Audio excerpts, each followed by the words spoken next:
Chapter 1161. Invest all the affection.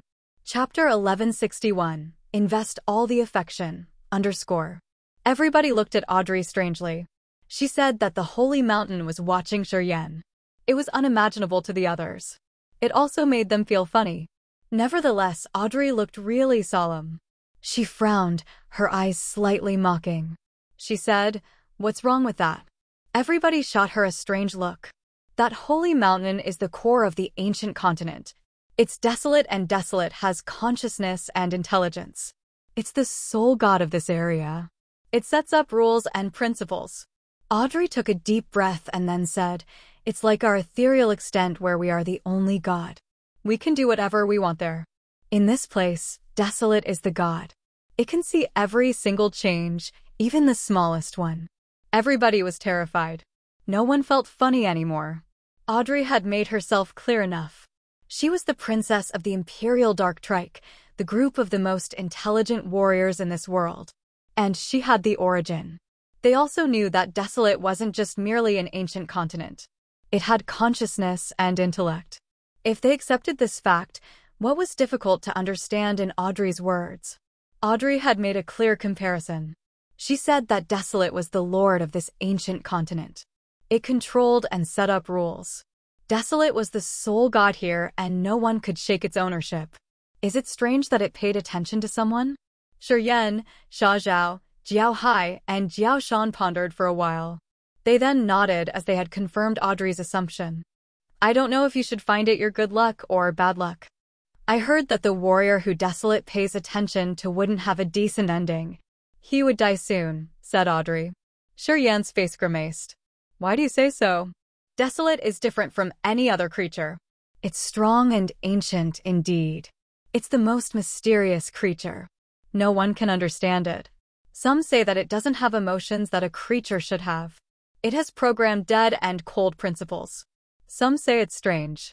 Sometimes it's as innocent as a child, and sometimes it's as brutal as a demon. In short, we can't treat it normally," explained Audrey. However, everybody looked dumb. Apparently, they had just understood partially. Audrey didn't explain more because the information she knew about Desolate came only from the precursors of her Imperial Dark Tribe. "Hey, was it Cecilia or Shang Ying's voice calling you?" asked Audrey. Shiryen contemplated and then nodded. "Yeah, I think so." Audrey pondered for a while before talking sadly. "I heard that Desolate is always curious about creatures' emotions, especially love. I think it assumed that there is something between you, Cecilia, and Shang Ying. Perhaps it wants to test its thoughts about love." Pausing for a while, Audrey shouted, "I'm giving you advice. Don't make Desolate think that love isn't worth a dime and that you can throw it away easily. If you do that, it will feel bored and it will eliminate you directly." "I don't understand." Shiryen rubbed his face. He felt a little annoyed and puzzled. He didn't know what Audrey wanted to tell him actually. Desolate has some desire for love. It thinks love is something very wonderful for each race. If you make it feel like you're trespassing something pure and beautiful like that, it will kill you shortly. Audrey's voice was gloomy. "You should figure it out yourself. I can only give you such advice. I hope it doesn't happen to you seriously. Otherwise, you would have a tragic death." Shiryen was surprised. He discolored as he saw that Audrey, Jiao Hai, and Jiao Shan were looking at him strangely. Then, he found that he was floating up. He was pinned tight in a transparent room and was moving away from Audrey and the other three. Then, he was hauled away through the mist to somewhere he didn't know. "Oh boy, you're right. It's unbelievable." Xiaozhao couldn't help but shout. He lifted his head and looked at Shiryen covering in something like a massive blue water drop, moving further and further until he disappeared in their visions. Jiao Hai, Jiao Shan discolored in fright. Shiryen was completely out of their sights. Xiaozhao, Jiao Hai, and Jiao Shan looked at Audrey and asked in unison, "Is he going to be all right?" Audrey shot them a cold, arrogant glance. "It's not me who decides whether something would happen to him or not. We have to see what Desolate thinks about it. If Desolate finds him interesting, it's his fortune. Or else, it's his worst incident." Audrey's expression was so complicated. She, Haig, and Tseng Yun had come to this planet with the same purpose. They wanted to gain the approval from Desolate. If it accepted them, they would be successful. If Desolate didn't want to look at them, they would fail eventually. Receiving Desolate's attention was a perilous challenge to anybody. If he received Desolate's approval, it would be much easier to survive in this ancient continent. Of course, the price of the fact that Desolate didn't want to look at them was much worse. Their life seal would be erased directly. Today, Shiryen was the first warrior Desolate had paid attention to. Perhaps he would be killed shortly after. But maybe he could receive Desolate's approval. Audrey suddenly regretted that she told Shiryen too much. Perhaps what she told him would change his fate. It would make his consequence completely different. Dash. The scorching desert. Boom. A shadow descended from the sky and grumblingly thrust deep into the sand dune. Crash. Crash. Countless grains of sand furiously poured into the massive hole as if it was about to collapse. Not far from the hole, Cecilia and Shang Yingyu were sighing by the rough rocks. They suddenly saw someone falling from the sky and they thought it was their hallucination. The two women were soaked wet, which revealed the best features of their curvy, sexy bodies. They looked baffled for a while before the clouds in their eyes drifted away as they pulled themselves together. "It's him," Cecilia shouted. She ignored Shang Yingyu's surprise and just tried to urge her energy to fly across the desert. Her flimsy clothes fluttered and outlined her mesmerizing skins. Her breasts bounced as she was so excited. Soon, she stood by the deep hole and rubbed her eyes. She was more astounded as she yelled, "It's not a hallucination. It's real. There's a hole here." Shang Yingyu was wearing a thin blue ice silk dress. Hearing the other, she became thrilled and hurried to reach the hole. Standing by the sand hole, she observed and pitched up her voice, "Shiryen! Shiryen! Shiryen!" Her voice expanded and covered every corner around and reached through the deep hole. A figure covered in sand shot out of the hole and emerged. He looked so awkward at this moment. Seeing Cecilia and Shang Yingyu, Shiryen couldn't help but shout in his mind. That woman was correct. He was actually skeptical about what Audrey had told him. He didn't think that Desolate would pay attention to him. But now, as he saw Cecilia and Shang Yingyu, he knew that Audrey was correct. That Desolate was interested in him. Shiryen couldn't help but look at the sky. The sky was vivid red as if it was burning. However, there was no sun, moon, or any star. It looked like a sea of fire had covered everything here. With the thought that Desolate was watching him and after seeing the strange sky, he felt so irritated as if someone was peeping on him. He felt annoyed and agitated at the same time. "Why are you here?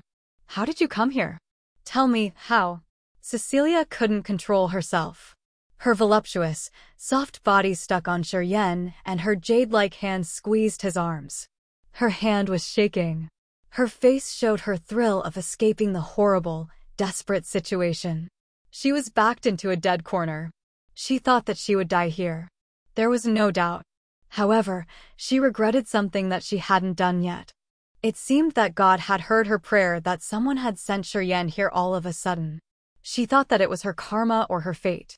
Anyway, she followed it immediately and clutched Shiryen's arm tightly as if she was holding her whole world. Shang Yingyu was a little better than her. A small, cold hand reached out, trembling and hesitating. All of a sudden, she grabbed Shiryen's hand and then contracted her arm. Then, she said, "Oh, he's real." She had checked to confirm whether Shiryen was real or just her hallucination. She beamed brightly like blooming snowflakes. Her glamour dazed people. Shiryen was actually bewildered. Having a sexy, seducing body in his embrace that was pressing on him passionately like a flame, he couldn't control his desire when the round, big things pressed on his chest. Turning his head around, he found that Shang Yingyu, who was always cold and indifferent, was smiling beautifully. And her pretty smile was for him and because of him. Shiryen was touched. He became dazed as if he was in a beautiful dream. Although he had the beauty in his lap, instead of enjoying it, he felt insecure. Discreetly, it seemed like the storm had risen and was aimed at him. He remembered what Audrey had told him about Desolate's attention to him. He could feel his pores shiver. His nerves became tense. He felt so uneasy. Slowly, he adjusted his breathing. He had to make himself sober to be able to counter anything that could happen quickly. Shiryan had utterly forgotten Cecilia in his embrace and Shang Yingyu, who was so thrilled. He had to be vigilant all the time. No, it was not true. He shivered and suddenly recognized something wrong. He became restlessly edgy. It's so curious about creatures' emotions, especially love. Don't bore it. Don't fail it. Audrey's words echoed in his head. All of a sudden, Shiryan forgot everything. He cleaned all the anxious thoughts in his head and forced himself not to think about his current situation. He made himself believe that he wasn't in an ancient continent or was participating in any training. He considered this desert a marvelous sight, and Cecilia and Shang Yingyu were the beautiful sections of the picture of his life. He forced himself to invest all of the affections here. Chapter 1162, The Cradle of Mazes. Chapter 1162, The Cradle of Mazes, _. Why are you here? After Cecilia could calm down, she looked a little panicked when she shoved him away and asked skeptically. Shang Yingyu's eyes became placid once again. She was also checking him. Whether it was Cecilia or Shang Yingyu, they had no affection for Shiryan. They acted like that because they just needed someone to show up when they were on the edge of being collapsed in any minute. Shiryan arrived when they needed someone the most and gave them the gate to vent out their emotions. That's why they couldn't control themselves. After they had calmed down, they quietly got some distance from Shiryan. However, it didn't distract them from getting to know how he had descended from the sky like that. Well, I heard someone cursing me, eh? Shiryan smiled oddly and raked his eyes through Cecilia. He appraised the woman's beauty inwardly and then said, "If I'm not wrong, you're the who one had cursed me." "Yes, it's me." Cecilia gave him a charming smile. Her curvy body swayed, her round breasts bouncing. Just a look and people would want their minds sinking in there. Although she wasn't as delicate and stunning as Shang Yingyu, she had the advantages of a mature, sexy woman. She was like the attractive, deep lake that could capture people's souls and confine them in there. How could you come here all of a sudden like that? Shang Yingyu was also astounded. She furrowed her bold brow and muttered, "As far as I know, nobody could use the soul consciousness in the center. I don't think you could use your soul consciousness to seek us." Right. My soul consciousness is bound in this area too. Shiryan's face became earnest. Aside from me, the same happened to Haig and Audrey. Nobody could continue using the soul consciousness to check out the dangers in advance. So then, how could you? I told you, I heard you guys calling for me. Cecilia let out a low cry, her face different. Well, we were actually talking about him. Did he hear that too? Shang Yingyu knitted her brows, sinking into her thoughts. She didn't say anything. After a long time, she lifted her head and watched the holy mountain far from them, squinting and mumbling. Is it because of it? Shiryan was shaken. It's true then.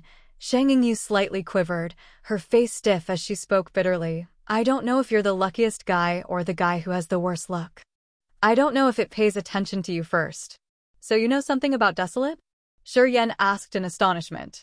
I know something, but not in detail. Shang Yingyu nodded and added, my father told me. What are you talking about?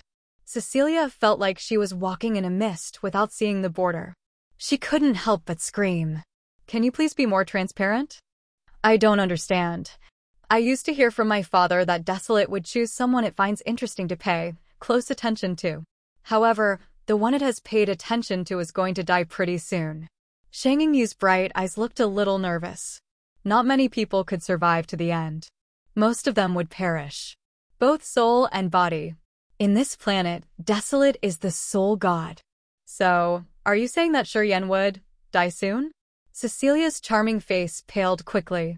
Yeah, if nothing unexpected happens. Shang Yingyu lowered her head.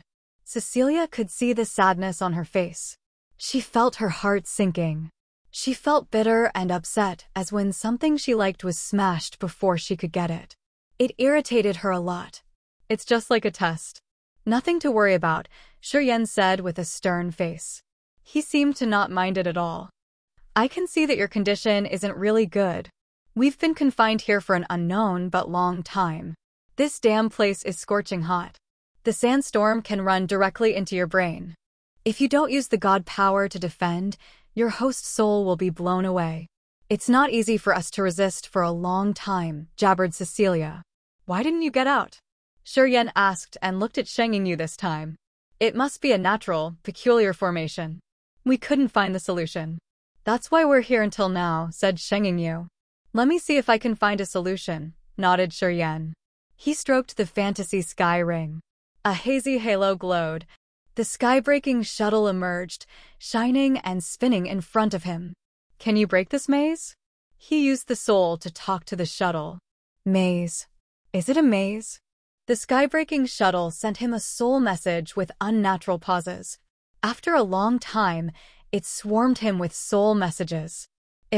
It's a peculiar natural maze. It has the most primal structure. Oh gosh, where are you?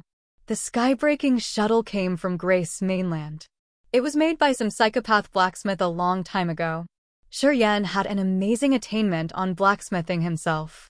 He could even forge divine weapons, but he still hadn't solved the mysteries of the sky-breaking shuttle yet. He didn't know how that blacksmith had refined the shuttle, which made it the nemesis of all the barriers and restrictions. Its power was unimaginably strong. Each ancient continent had its own mysteries and many things that didn't go along with natural orders. As Grace Mainland was one of the ancient continents that had existed for billions of years, it wasn't strange if it had something peculiar. Why did you say that? Shi was surprised. The sky-breaking shuttle has the tool spirit, which was created by a magical and unique technique. Perhaps a strange encounter or something had derived from that blacksmith's soul and evolved to form the tool spirit. This spirit had the knowledge of that blacksmith of strange things in this world. After this little guy had gotten out of the fantasy sky ring, it tried to sense the surroundings. Right after that, it became thrilled and it made Shi more confident. Since this place was desolate, a place that looked nothing similar to anywhere else, if the tool spirit couldn't find anything, Shi would disdain it. I don't know where it is, but I know what this maze means. The tool spirit was restless. Sometimes it was strong while at other time it was feeble. Okay, let me explain like this. Every strange formation or maze in the world is a derivation of this place. This is the cradle of all mysterious formations. It's the primary school for creatures to understand strange mazes or formations. Do you get it? Shi was stunned like a wooden chicken. After a while, he tried to probe. You said that the reason why the races could create the mazes or the illusionary formations is that they have observed this maze. Without this place, there would be no countless derivations of mazes and formations in this world. Yes, that's it. Shi felt his brain was exploding grumblingly. Eventually, he had a more visual understanding of Desolate. This planet was much more mysterious than he had thought. Among the 5 ancient continents in this cosmos, Grace Mainland, God Bless Mainland, Ancient God Continent, and Ancient Demon Continent that had given birth to the Heavenly Monster Tribe, the Imperial Dark Tribe, the God Clan, and the Immortal Demon Clan respectively. They were the cradles of all creatures. They had made the Great Four creatures the overlords of this universe, or the official master of Earth and Heaven. And the fountainhead of maze appearing on Desolate was perhaps the fountainhead of many other strange formations in this area. It represented the application of powers Upanishad, and it was a unique area in this world. If the warriors could break the mysteries of this place, would they have a much deeper knowledge of the applied powers Upanishads? As soon as this thought emerged, he was so excited as if he had just found a new direction. However, the power Upanishad that used the maze wasn't his thing or suitable for him.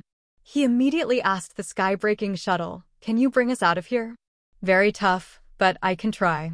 I'm not sure how much energy I'll need. Perhaps I have to draw all of your energy. There's another solution. You can break the mysteries of the maze yourself," said the tool spirit.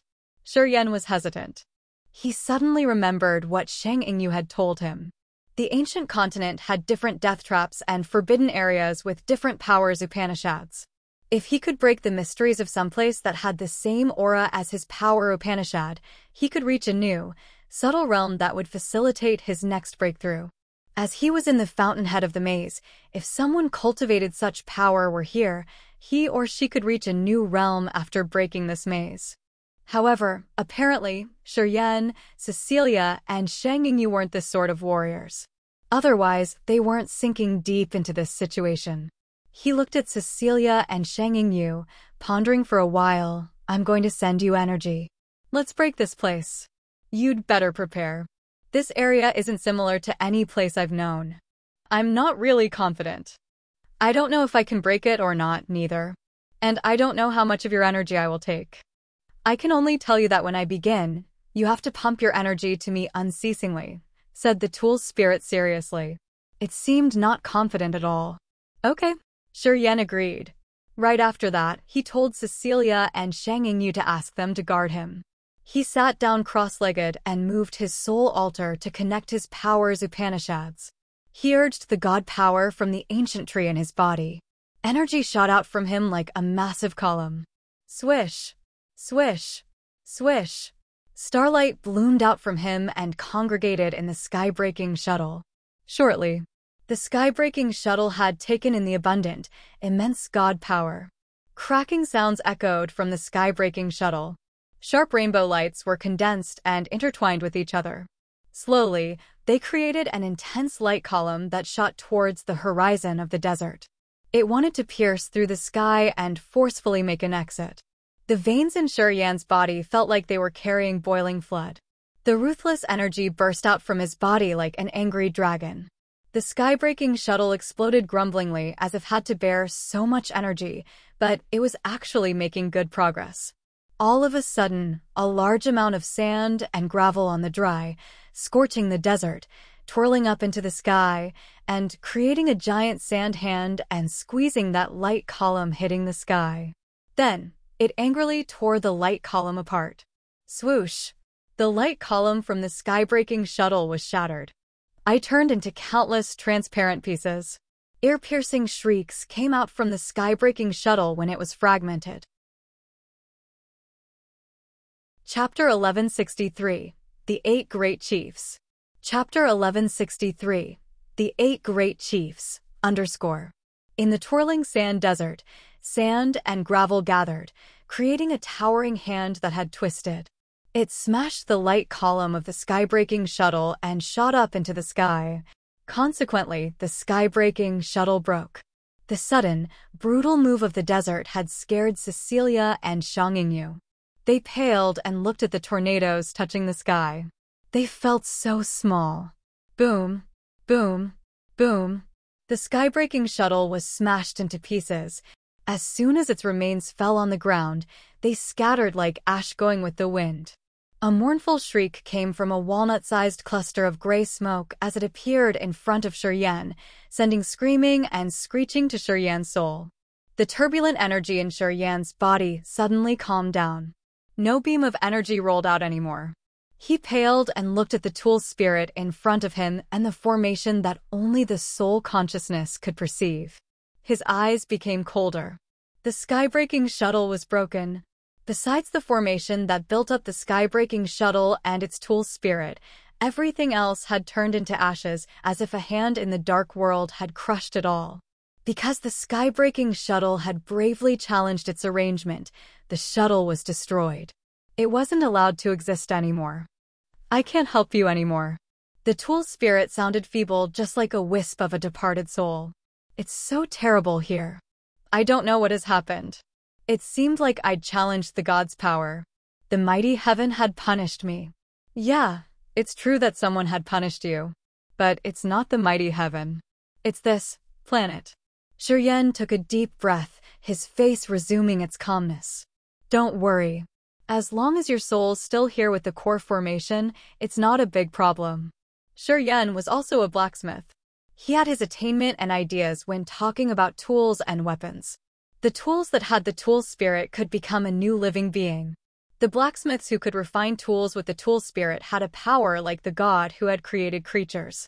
The tool spirit was like a human soul, while the core formation was the veins and skeleton. The body of the tool was like the human body.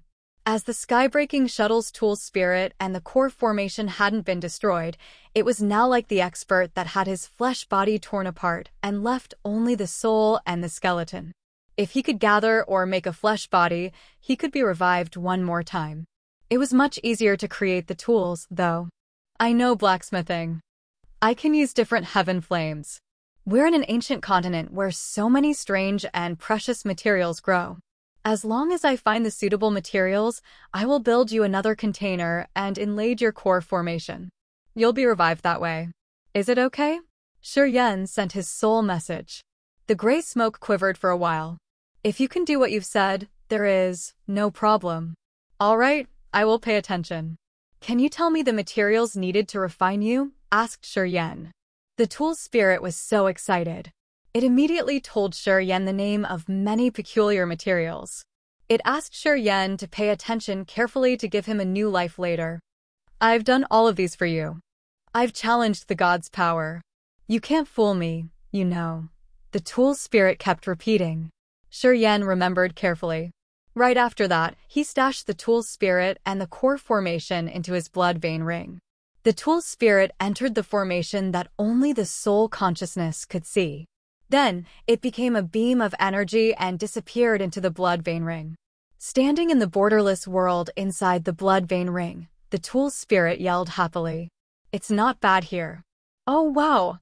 It has the spiritual chi that can help me recover. Oh! It's wonderful! Different from any other fantasy sky ring, the blood vein ring could store creatures.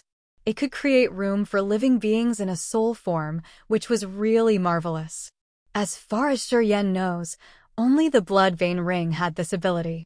He had never seen any ring with the same miraculous function. Anyway, the blood vein ring was the treasure of the master of the bloodthirsty's cortege of 8. I failed. After he had arranged the accommodation for the tool spirit, his face darkened, talking to Cecilia and Shangyu. I don't have a solution to get out of this area. As Shangyu and Cecilia had been watching him, seeing him take out the sky-breaking shuttle and sensing the energy fluctuate from him, they knew that he was trying to do something. When they saw that the light column of the sky-breaking shuttle was smashed and the shuttle itself was broken, they didn't need to ask to know what had just happened. Did it attack you? Shangyu asked curtly. Shi stooped and looked at the holy mountain in the clouds far from them. It seems like it doesn't want us to act rashly. I'm sure it has a plan and everything is scheduled. We just wait and see then. Then, he sat down cross-legged right in the scorching desert. Contemplating for a while, he took out the gory bones. He placed 9 pieces of bone right in front of him. Those bones looked like they were made of beautiful, transparent blood jade.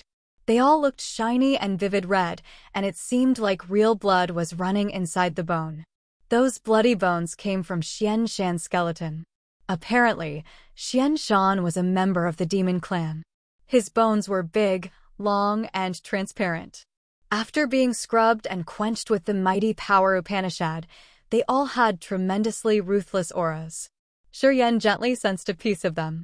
Squinting his eyes, he released his soul consciousness and stepped into the evil formation inside the bone.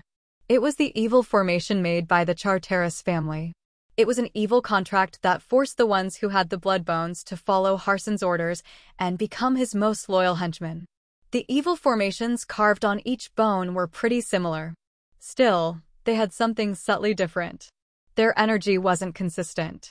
The evil formation on each bone seemed to be a component of a horrendous contract. When all the evil formations of the blood bones connected, they formed a wicked formation that was called White Bone Blood Refining Ghost Grave. A wisp of Shi refined soul consciousness moved around the wicked formation in the blood bone. His soul altar spun. The acupuncture points in his body gushed out negative energy and covered his entire body with death aura. Cecilia and Shangyu discolored. They both sensed the magical changes on his body. They unconsciously moved away from him, pale and fearful. Suddenly, they found Shi life energy disappear. He was now no different from a dead man. They couldn't recognize any signs of life on him that rose the hair on their nape. The bloody bones in front of Shi suddenly emitted strange beams of blood-red light. Together, they looked like some strange and mysterious formation. The two women exchanged looks. They became ashen when their soul altars felt puzzled. You guys stay away from me. Don't look at me. Otherwise, you will lose control of your souls. All of a sudden, Shiryen, who didn't have any life energy fluctuation, turned to them and hissed. Cecilia and Shang Yingyu hustled away from him like birds that were afraid of perching on a curved branch. They moved 10 steps away from him and didn't dare to look at him. Back off further. Shiryen let out a low shout.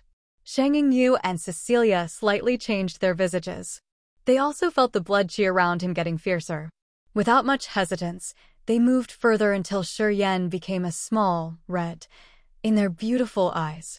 When they found that they weren't affected anymore, so they stopped and finally calmed down. What's he doing? Cecilia frowned. He has the bloody bones, right? I guess he wants to urge their powers to attack the maze of this desert. Apparently not. Shang Yingyu shook her head, her face strange. Those blood bones came from Harson's soldiers. They should have some background stories. I can see some wicked, mysterious formations of the Charteris family on the bones. I think he wants to clear those formations and make the bones his new weapons. He understands death power Upanishad, said Cecilia. Shang Yingyu and Cecilia exchanged looks. They quieted down and said nothing. Fear arose in their eyes as if the warriors who used death power Upanishad were the malicious flood or wild beasts. The bloodthirsty force and the cortege of 8 are from an ancient legend. You and I have never witnessed the power of the bloodthirsty force, but I think you used to hear about them. Cecilia took a deep breath. The God clan has destroyed them so they can be the overlords of this cosmos. And before that, the bloodthirsty force was the common enemy of the entire universe. They were much stronger than the current God clan. Experts of all star areas had to join hands with God clan to destroy this force. I've heard of this legend, but I don't know whether it's true or not. It's true. Shang Yingyu took a deep breath. Her face has never been shaving before. If you know the structure of the bloodthirsty force, you won't doubt that legend or their intimidation. Pausing, Shang Yingyu continued earnestly. The core members of the bloodthirsty force, for example, the leaders of the cortege of 8, were all the top warriors from God clan, Immortal Demon clan, Heavenly Monster tribe, and Imperial Dark tribe. Cecilia discolored in fright and shot Shang Yingyu a baffled look. You meant that the bloodthirsty force had recruited members of the Great Four creatures? They could live together in harmony and serve the same master. Shang Yingyu nodded and gave more details. To be exact, the core members of the bloodthirsty force were all outstanding experts of the Great Four creatures. How could it be? Cecilia screamed. The Heavenly Monster tribe and the Imperial Dark tribe were always hostile to each other. The God clan and the Immortal Demon clan were mortal enemies. How could they form one team altogether? I don't know. Shang Yingyu looked odd. My father told me this. He's traveled around many big star areas. He has a connection with the bloodthirsty force. Shiryen comes here this time because my father stole my brother's guiding fruit and gave it to him. He came to Agate Star area to pick up Shiryen and brought him to this ancient continent. Apparently, this man comes from the death inheritance of the bloodthirsty force. Oh, that's how it is. Cecilia was surprised. Although Cecilia had just heard rumors of the bloodthirsty force, she knew how strong this force was. She knew that this force was the common enemy of the entire cosmos. They used to be the tyrannical overlords. Later on, God clan had joined hand with the other forces around the universe to attack them. Slowly, they were worn out and disappeared. However, they had almost brought a fatal disaster to the God clan. Rumors said that in the last battle, they had struck ancient God star area and give it to the God clan for severe loss. The women thought that Shiryen came from the death inheritance of the bloodthirsty force, but they didn't dare to think that Shiryen's inheritance could come from the master of bloodthirsty force. Chapter 1164, A Separate-spatial Battle. Chapter 1164, A Separate-spatial Battle, _ A corner of the ancient continent was a strange place where many rough and sharp rock columns grew. However, they were as cold as ice with cold air filling the entire area. Harson, Mia, Yuman, and the 2 warriors of the Charteris were sitting cross-legged in the center of this rock forest. They were using divine crystals to refill their energy. Previously, they were attacked by cold gusts and the stone monsters in this rock forest. Their god powers were drained. Yuman's arm was still bleeding. Mia's light yellow dress was torn and it revealed her snow-white skin. Harson's hair was disheveled. He looked more like a sinister ghost as his body was covered in a brutal, dark aura. He was the first one to wake up. He had something in his mind when he slowly drew a gory bone out of his abdomen. His big, rough-skinned hand gently stroked the bone and he closed his eyes to sense. The two Charteris warriors sat on his right and left, their faces filled with the flame of anger. After a long time, Harson stroked his bone and said darkly, "I can't sense that brat. We need to move." His two subordinates nodded quietly. 6 hours ago, Harson took Mia and found them here. Harson had used the connection between the Bloodbones to find and gather his troopers. Then, he was going to take revenge until Shuryen was killed. He always wanted to find Shuryen, kill him and take back the bones he had taken. They were the precious treasures that the Charteris family had spent a huge fortune to refine. Those bones belonged to Harson only. Even if the owners of the bones were killed, when he came home, the Charteris family could use the power of the bones to find him new suitable troopers. After the new troopers had received the blood bones, he could create the white bone refining blood ghost grave once again, which would help him keep his terrifying fighting competence. The blood bones were the most wicked weapons that were specially customized for Harson. They could boost Harson to fight Haig once. Those bones were also sharp weapons for him to compete for the chief position of the God Clan in the future. He would never lose those bones. The divine crystals in Mia's hands turned into powder after their energy was all taken. Her delicate eyebrows twitched. She took a deep breath and then said, "Harson, how are you?" "I'm okay," Harson grinned fiendishly. "People say that Haig is the future leader of the God Clan. I don't think so. I'm not convinced. In this ancient continent, as long as I get Desolate's approval, everything will change. Desolate is the most mysterious and strange planet. It has a soul. As long as Desolate recognizes me, even if Haig gets the origin of the ancestral continent, I still want to slash him off his horse. I want to step on him." Harson didn't have a good reputation in God Clan. He was always stubborn. He would take revenge for every grudge he held. His deeds were always ruthless and bloody with the essence of the Charteris family. That sort of man couldn't get along well with other people or yield to anyone. In their peak of glory, the Charteris family was the strongest among the other families of the God Clan. Currently, all members of the Charteris family had quietly competed against the Bradleys. They wanted to step on the summit once again. Harson was the hope of the Charteris family. All elders of the Charteris family had tried their best to teach and nurture him. They hoped that he could defeat Haig and could bring the family to a whole new world. Since he was young, Harson had pledged to make Haig his competitor with a clear target. He wanted to replace Haig and make the Charteris family the leading family of the God Clan. He didn't have many friends in the God Clan. Mia was one of his few friends. When they were just little children, Mia and Harson were brought to the 5 absolute domain of the God Clan to cultivate ascetically. At that time, he wasn't as strong as Mia. Mia had taken care of him for a while. Harson always considered Mia his older sister. From that moment, they had formed a strong friendship. Mia didn't like cold, empty men. Haig was that sort of man. In that year, Harson was really young and simple. The two of them had experienced struggles and difficulties together, which had strengthened their friendship. Haig got the best reward of our ancestral star. If he can get the approval of Desolate, no matter how hard you try, you won't have the slightest chance. "You must take care of this very well," said Mia. "Don't worry. I will win this time," Harson said with a dark face and took a deep breath. "If I can't get the approval of Desolate, I will try my best to kill Haig on this ancient continent. He'll die or I'll die. Only one of us will become the leader of our clan. I do hope that you could win." Mia smiled at him. Oh.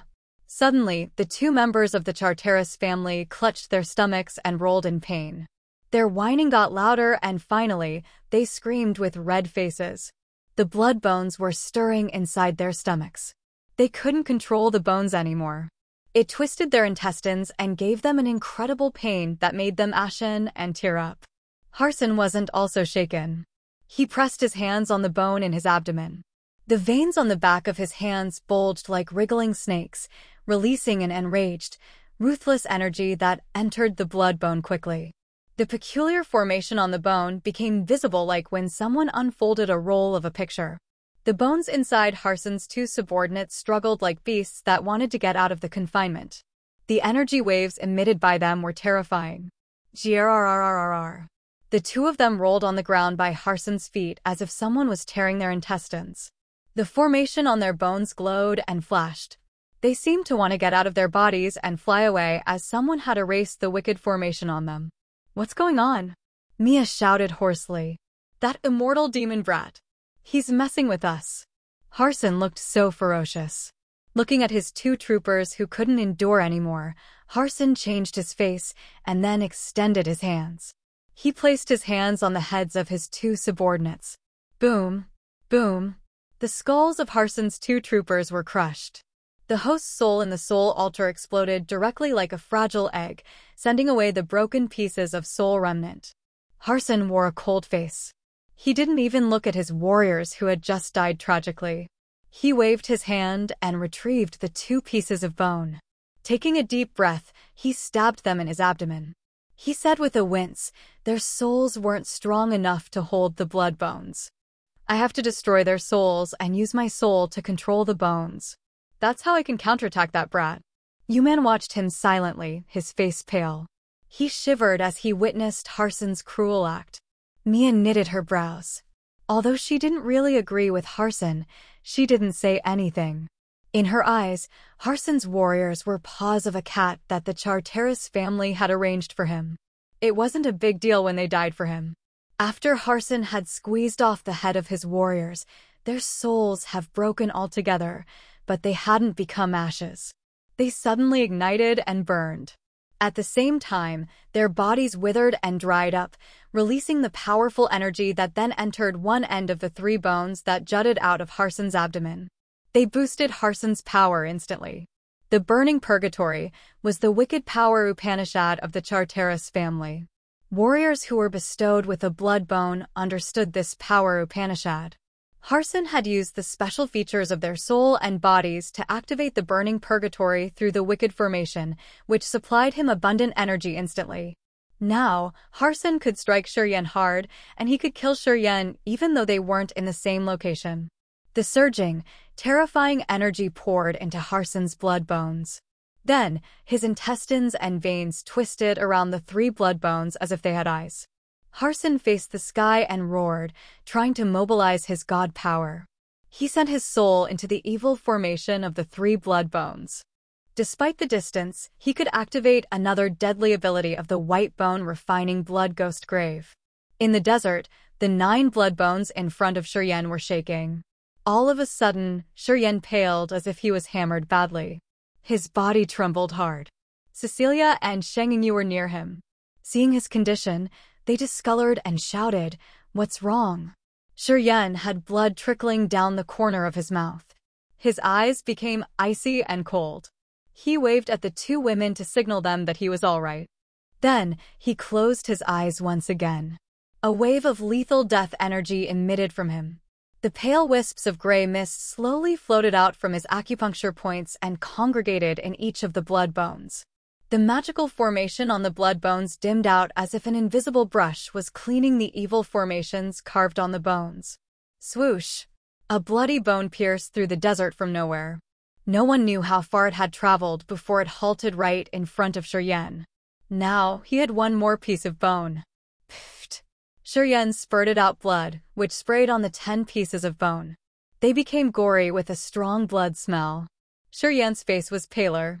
In this ancient continent, the remaining Charteris warriors, whether they were struggling in the death trap or closing their eyes to meditate, had their souls shaken. They were guided and drawn by a terrible energy floating up into the sky and flying in a direction. Boom! Boom! Boom! The Charteris warriors fell in front of Harson. Wicked aura meandered around Harson as he shouted, Give me your best to resist this. Each of the Charteris warriors immediately understood that Harson had used the forbidden white bone refining blood ghost grave to burn his soul and body to guide them here. They didn't say anything and surrounded Harson before sitting down cross-legged. Then, they urged their energy to help Harson counter the enemy. Harson's condition wasn't good. Everybody knew that when he urged his power to the acme, it was also the time when he was in the biggest danger. It was the common disaster of the Charteris members. They were using their burning purgatory power Upanishad. Mia and Yuman exchanged looks. They could see how serious this situation was. They knew that Harson and Shiryen was engaging in a bloody battle even though they were thousands of miles away from each other. And this time, their struggle was much more perilous than the previous time. If Harson failed, all of his subordinates would also be killed with him. Shiryen would be able to take all of Xianshan's bones. The blood bones that the Charteris family had to spend countless types of materials to refine for Harson would become a sharp divine weapon in Shiryen's hands. Chapter 1165, Capture the Heart. Chapter 1165, Capture the Heart, _ In the desert, Shiryen spurted more blood. His blood looked like pieces of dark ruby that sprayed on the 10 blood bones. The formations carved on the 10 bones were so vague. They were almost cleared. Shang Yu and Cecilia looked at him and felt so tense. They were worried that something bad would happen to him. They hoped that he could resist until the end.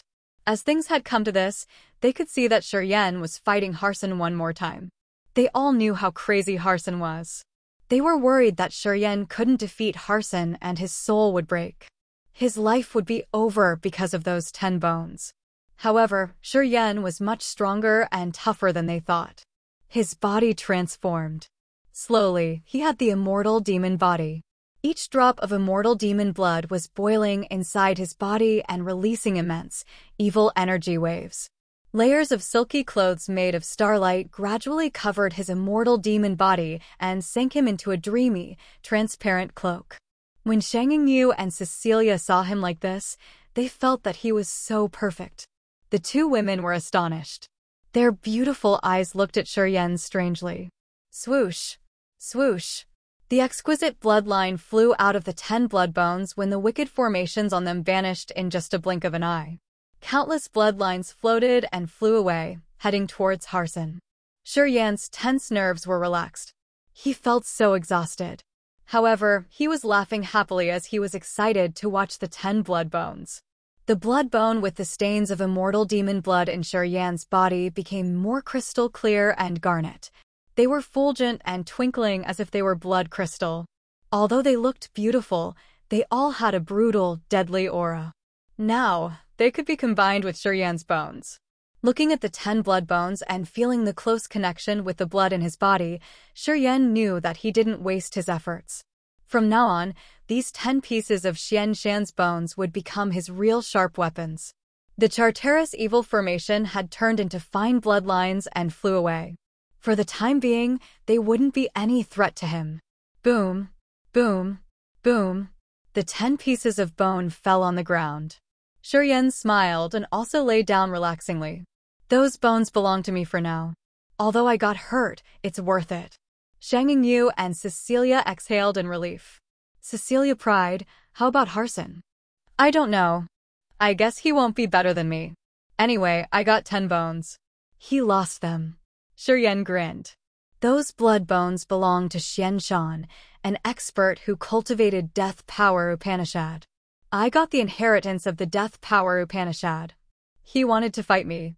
Harumph. Shang Yu and Cecilia exchanged looks. They could see the strange feeling in each other's eyes. Shiryen had just confirmed his relationship with the bloodthirsty force. The two women felt a little insecure. They quieted down and said nothing about the bloodthirsty force. They knew that it wasn't the right time. Inside the rocky forest, Harson was bleeding all over his body. His face was as pale as a sheet of white paper. He looked so savage and dark. The members of the Charteris family standing near him also grimaced. They felt so powerless. Although they had helped Harson counter Shiryen, they couldn't stop him from cleaning the wicked formations on 10 blood bones. Afterward, It made them felt so dispirited that they couldn't beat Shiryen up. It annoyed them a lot. As they had followed Harson for years, they had met many kinds of enemies. After years of battling, they had never received such a big loss. "Hey, are you alright?" Mia asked, her face worried. "I'm alright. That brat has the death power Upanishad inheritance. He has a subtle, magical connection with Xian Shan's bones. It's not easy to get the bones." However, Harson didn't sound dispirited.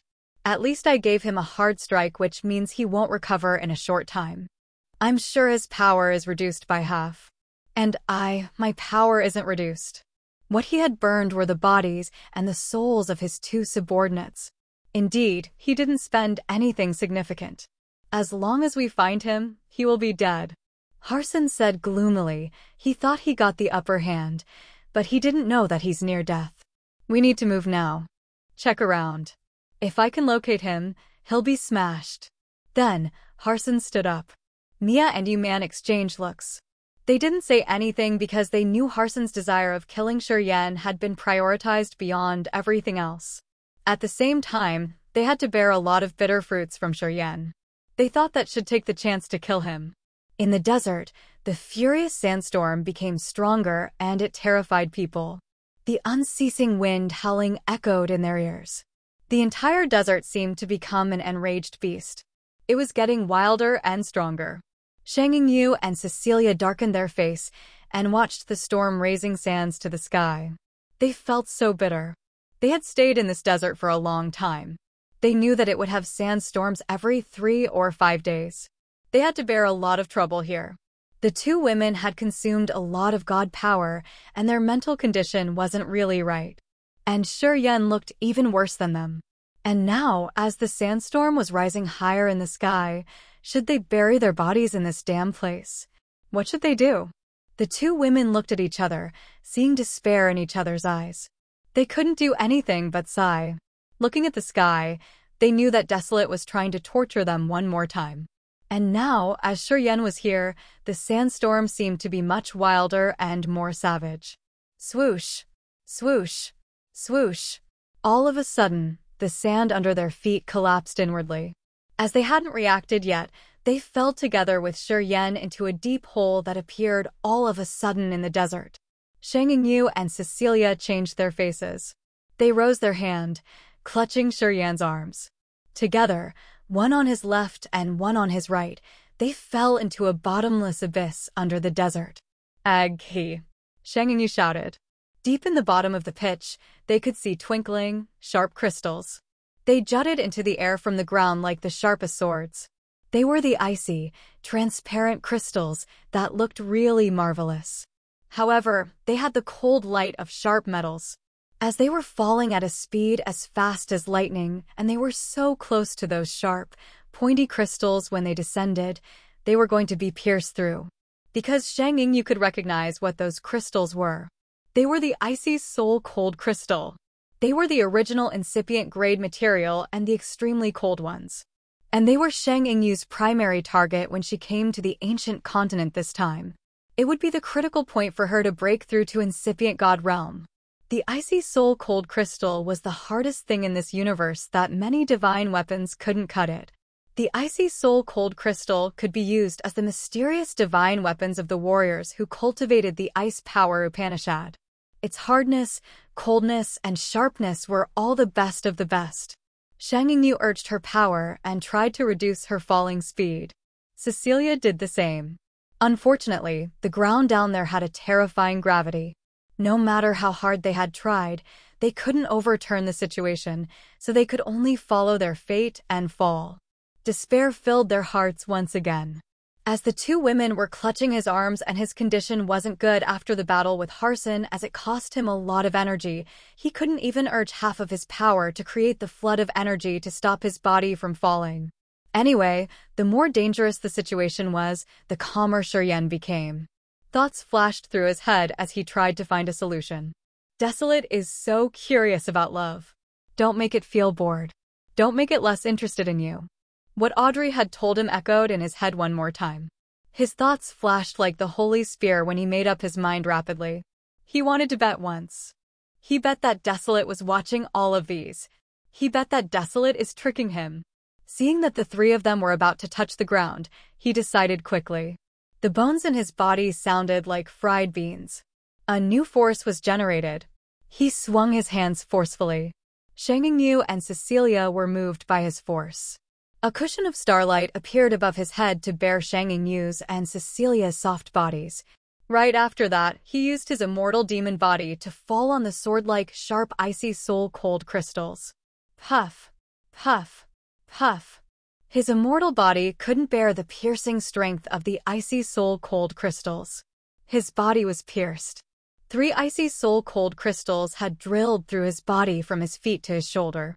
His body and internal organs were penetrated. He had to bear 1,000 blades slashing him at the same time. This heart-pricking pain was so hard to endure. Shuryen roared and hissed when his body seemed to be shattered. His consciousness became hazy, and Shang Yingyu and Cecilia were put above his head.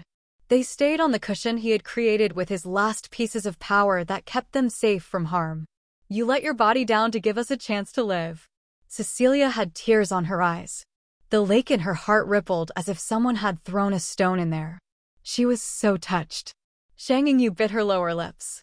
A strange light emitted from her beautiful eyes. She quivered but said nothing. I can't die yet. Shuryen was bleeding, his blood making a dark red puddle on the ground. He smiled at them. You guys, please get down. My starlight cushion can't bear you for a long time. The 2 women were shaken. They hastened to jump off his head and moved their slender thighs to land between the icy soul-cold crystals. They then observed him with bright eyes that made him a little scared. Are you all right? Here, swallow these pellets. Quick, melt them down. Shang Yingyu talked to him in a tender voice that he had never heard before. She took out some red pellets that were as big as longans and shoved them into his mouth. I'll help you melt the pellets. Cecilia's jade hand pressed on his chest. A beam of supple power slowly poured into his body and carefully helped him melt the pellets. Shuryen enjoyed their care and his face changed. He looked around and became bewildered. He shouted as if he was so thrilled. You guys, look. Let's see where we are. The 2 women turned around to look. They were filled with astonishment instantly. They couldn't hold their scream of surprise. Chapter 1166, Desolate's Generous Gifts. Chapter 1166, Desolate's Generous Gifts. Countless multicolor crystals stood by them and sparkled dazzlingly. Those crystals were there for so many years to accumulate earth and heaven energy. The energy inside them was powerful and abundant. The warriors who could see those things would be dumbstruck. Oh gosh! Cecilia and Shang Yingyu shouted. They covered their mouths as they were so astounded. Their hearts were filled with joy immediately. The exquisite jades and gems stacked up like wooden logs. They were so shiny that they could daze people easily. The ice soul cold crystal looked like they were condensed from frost and mist. The fire jade was as red as the most beautiful flame. The water heart crystal seemed to have real water murmuring inside. The fresh wood crystal had a wood texture. The refined gold crystal looked like the precious gold. The absolute earth crystal was transparent in a marvelous amber hue. The crystals with the powers of 5 elements were glowing in radiant and glorious halos right next to them. The energy that surged from those crystals was so wonderful. Those items were the top treasures of each class of powers in the world. They were all original incipient grade materials that the warriors could use to refine their bodies or create weapons. They could also absorb them directly to enhance their god power. With various functions, they could bring the warriors unimaginable benefits. As they could survive this lethal death trap, they were so happy. And now, looking at the priceless crystals around the ground, they thought that they were dreaming. Each of those original incipient grade materials was a top treasure in the world. In this vast sea of stars, they were the top 5 element treasures to be met by chance, not to be earned by demand. Warriors had a hidden love for each of them that no one wanted to show to others. The original incipient grade materials could trade an entire life star since it could help warriors understand the true meaning of powers Upanishad to break through to a new realm rapidly. However, in this area, There were so many that they were scattered around like cheap pebbles. Cecilia and Shang Yingyu shivered slightly. They couldn't even talk normally. Apparently, they were still panic-stricken. They all said that Desolate is the most strange among the ancient continents. It contains countless precious items in the world. Today, I believe that. Shuryen winced in pain after each word. He felt so bad that it was like the pain when someone was slashing his body piece by piece. Of course, Desolate is special for producing the top treasures of earth and heaven. Only this area that hasn't been trespassed can have so many treasures like that. Shang Yingyu didn't pay attention to his pain. Her beautiful eyes still lingered on the icy soul-cold crystals. She was calculating to which level she could develop her power when she got those crystals and when she could reach incipient god realm. Just like Shang Yingyu, Cecilia was watching the water heart crystal with desire. The water heart crystal had a heart shape. It was like a big drop of water with sounds of murmuring water echoing pleasantly to the ears. Such souls reached her ears, and she felt like she received some bit of invisible power, giving a tonic to her soul altar. She felt so comfortable as if she was studying her water power Upanishad. They were so thrilled, and they seemed to lose their control when they saw the original incipient grade crystals. Their minds were wandering around the benefits they could have. For the time being, they forgot Shuryen. Then, they heard a scream in pain. Cecilia and Shang Yingyu hurriedly reacted and pulled themselves together. They used their jade-like hands to stroke his bleeding wounds. And they softened their voices to ask him. They were so gentle to him at this moment. If Shuryen hadn't shouldered the danger for them at the critical moment, the two of them would have been pierced through by the icy soul-cold crystals. They would have died because their god bodies wouldn't bear the icy soul-cold crystal. They would have died instantly. The two women had a little feeling for Shuryen. After this event, Shuryen had risked his life to protect them in despair, which had carved his image in their hearts. Thus, when they treated Shuryen now, their attitude and even their voices had changed. Shuryen felt warm when their soft hands consoled his bleeding wounds. He smiled naturally. I have to get rid of these crystals first. You should give me some room. Will it hurt? Just slow down, okay? Can you endure that? Hold on. Cecilia and Shang Yingyu became so gentle. They worried about him so much, more than they had ever before. It's all right. A long pain is worse than a short pain, right? Move away. Shuryen tried to wave his hand once. After they backed off to give him room, he forcefully urged his power. A surging flow of energy shot out of his body. He gritted his teeth and jumped up. His bones and veins cracked again as he soared several meters up into the air. Right after that, he landed in the gap between the crystals and bled badly. He then crouched on the ground like a puddle of mud and used his immortal demon blood to close the wounds. His wounds were even longer than the slash from a sword. They looked so bad that people doubted if he could heal them or not. The two women could even see his broken veins and cut intestines. Cecilia and Shang Yingyu felt a twitching pain in their hearts. They couldn't stand watching him, so they turned around, their eyes watery. It was the first time they felt hurt because of a man. Shuryen tried to smile. He crouched on the ground and closed his eyes to sense. His eyes were filled with pain. The situation of his wounds was much worse than what he had expected. He had used half of his energy in the battle with Harson, and his body was also hurt. And now he was pierced through, which made him felt like he was dismembered. If he hadn't endured so much pain and difficulties throughout so many years, he was afraid that he wouldn't have been able to endure this pain. If he didn't faint, his mind was going to collapse. Since his life was rough and he had spent all of his time struggling to survive, his willpower was terrifyingly strong. That's how he could endure it until now. He didn't shame himself by fainting. Gritting his teeth, Shuryen urged his power Upanishad and used the immortal demon blood to heal his wounded body. His face changed again.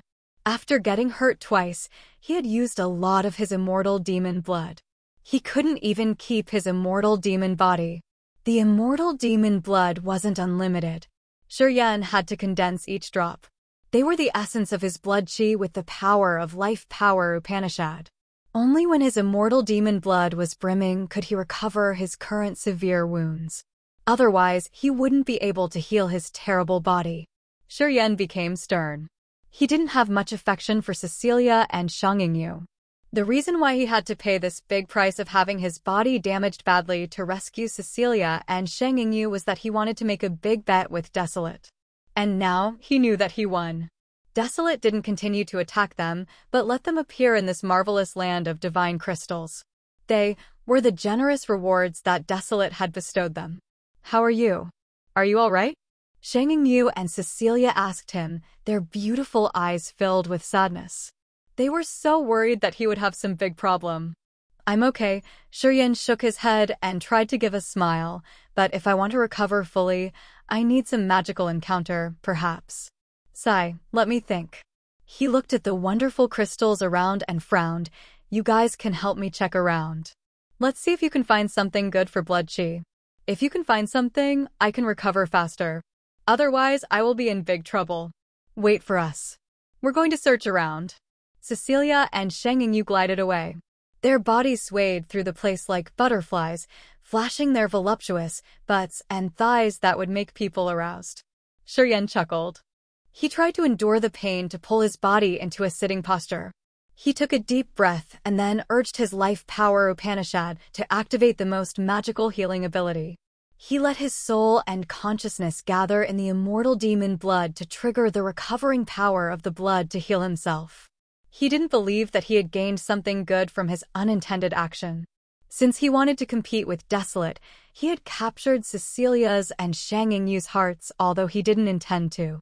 From their expression and emotion, he knew that they had good feelings for him. Of course, it was still far behind the degree when they would sacrifice their lives for each other. However, the affection they had for him wasn't unreal.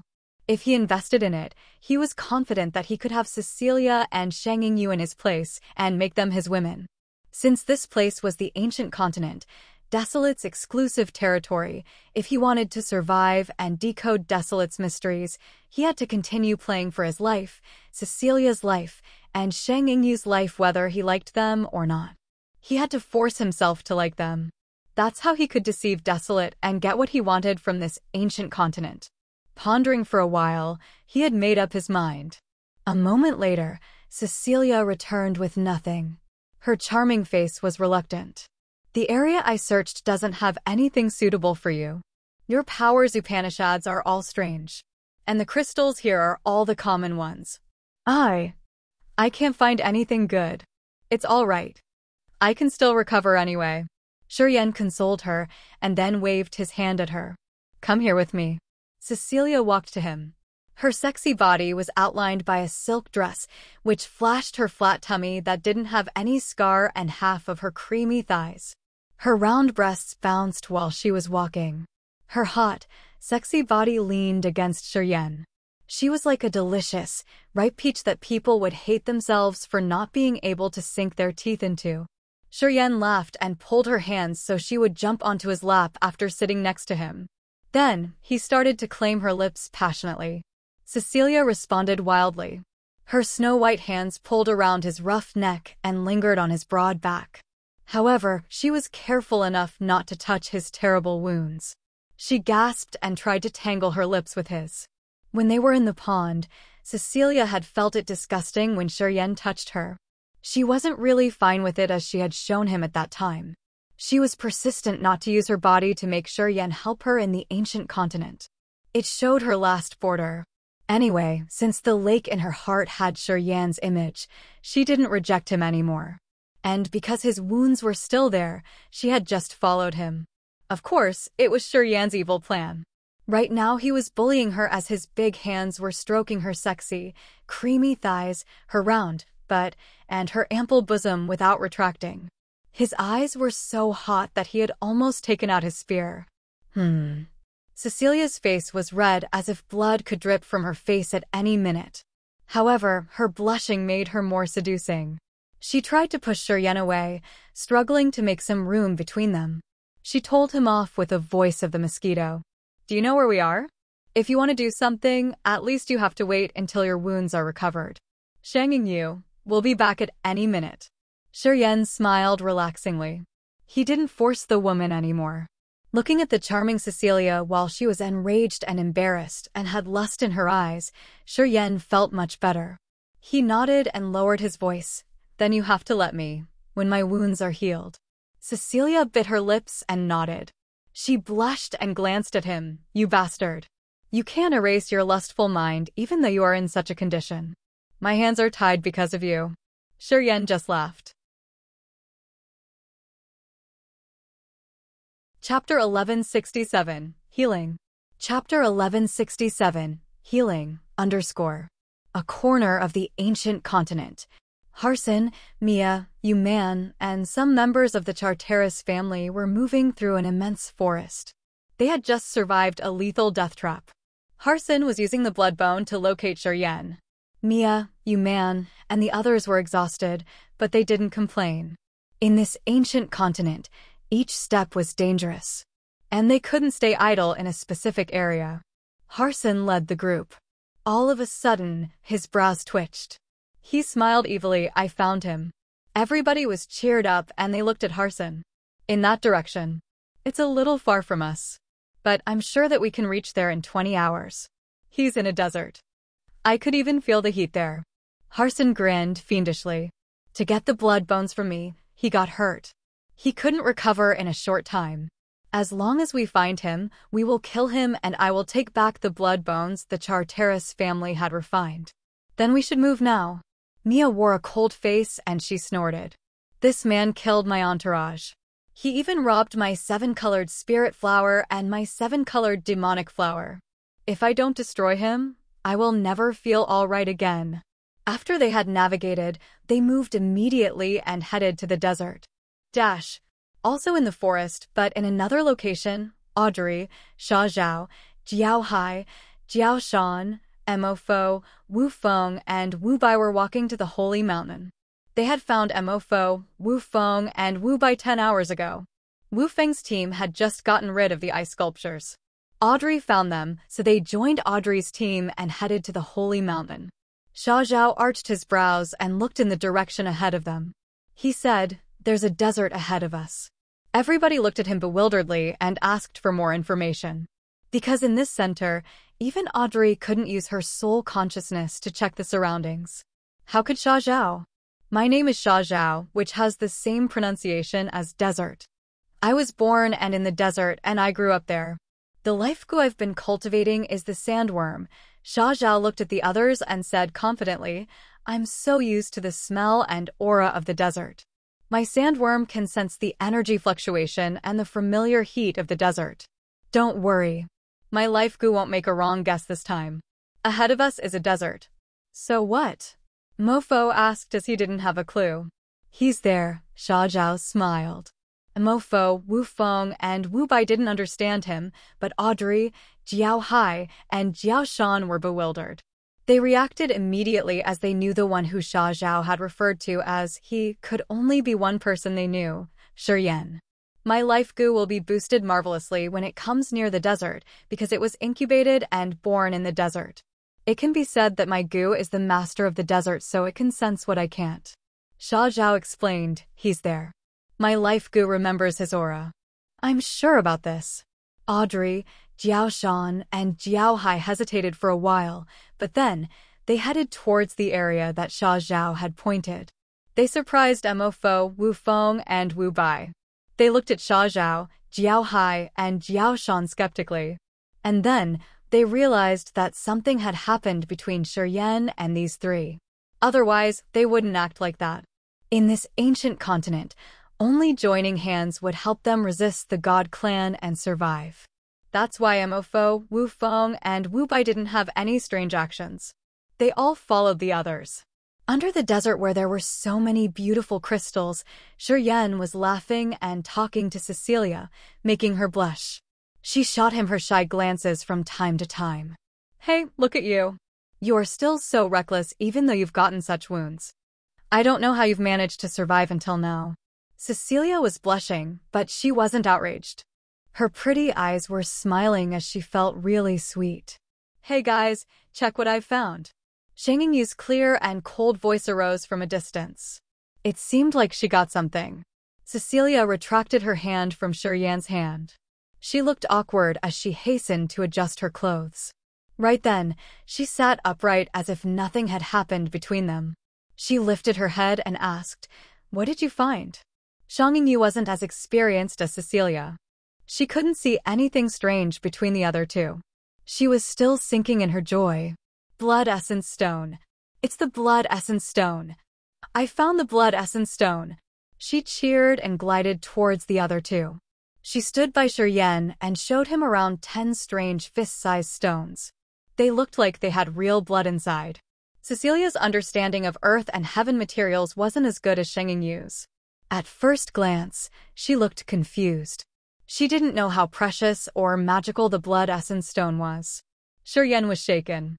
He gazed at the Blood Essence Stones and sighed. Turns out the mighty heaven does care about me. It's really good for you. Cecilia was also excited. Her face cheered up. Tell me, what can it do for this asshole? The Blood Essence Stone is the original incipient grade material. To the Immortal Demon Clan, it's the best tonic. It can supply blood chi to help condense more immortal demon blood and make the process faster. Xiangyu beamed weakly and looked at Shiryen. Am I correct? Yingyu is right. The Blood Essence Stone is the top treasure to me. It can give me a speedy recovery. I've heard about this, but never seen it with my own eyes.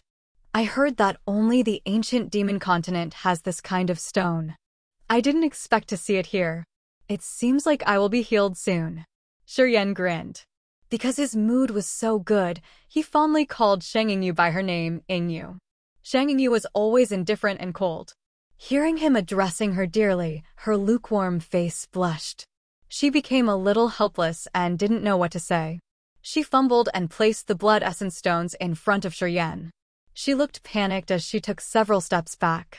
She shivered and her mind was like a ball of cotton. She didn't know how to deal with this awkward situation. In fact, she hated Shiryen a lot, even before they had entered the ancient continent. She had made up her mind that she would trouble Shiryen a lot because he had seized her brother's chance to enter the ancient continent. And he had come to assist her and caught her in odd situations, which deepened the grudge she had against him. Everything had escalated quickly beyond her estimation. As she wanted to take revenge on the Bai family, she had unwillingly accompanied Shiryen. Inside the invisible light cage, Shiryen had taunted her and made her hate him more. Gradually, the longer she had stayed with him, the more mysterious she found that he was. Shiryen was like a deep lake that she wanted to explore how deep it went. As things had changed, she had eventually accepted Shiryen under the threat of the God Clan. She had grouped him with Mofo, Wu Feng, and the others. After some serious events, the way she treated him also changed.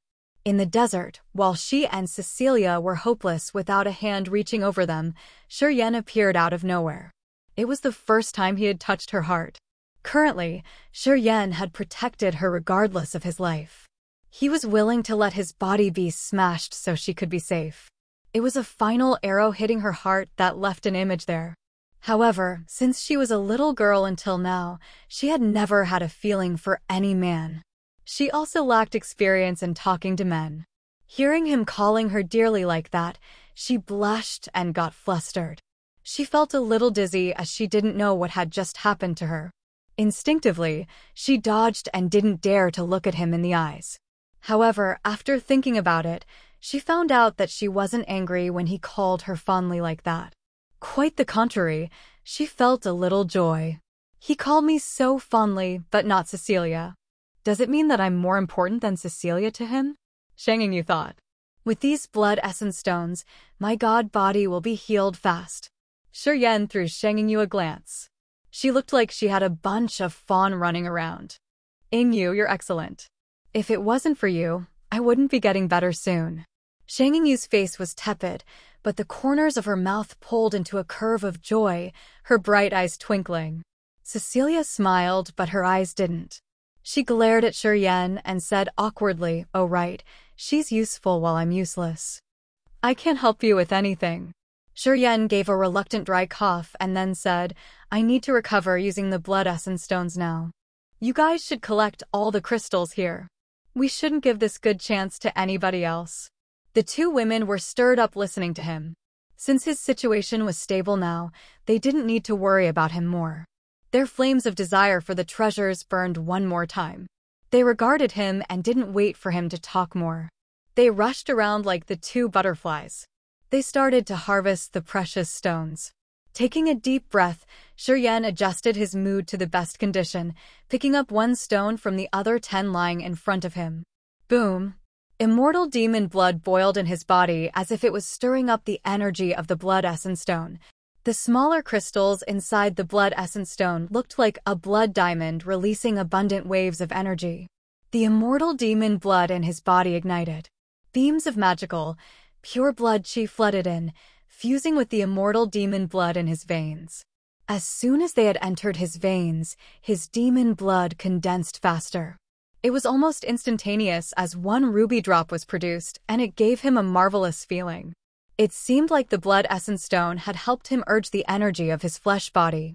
It was just a small blood essence stone, but the energy it had sent him was endless. Shiryen thought that he couldn't use it up this time. The blood essence stone was worth the top treasure and was most suitable for the immortal demon clan. The blood chi from one stone had brought him incredible energy. Shiryen felt so good that he wanted to laugh out loud. The wounds in his body closed and healed at a speed that naked eyes could observe. However, it was several times faster than before. The cut veins were connected.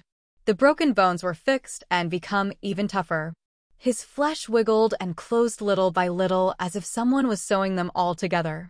After a while, he looked intact without even a tiny scar. The immortal demon body was so marvelous.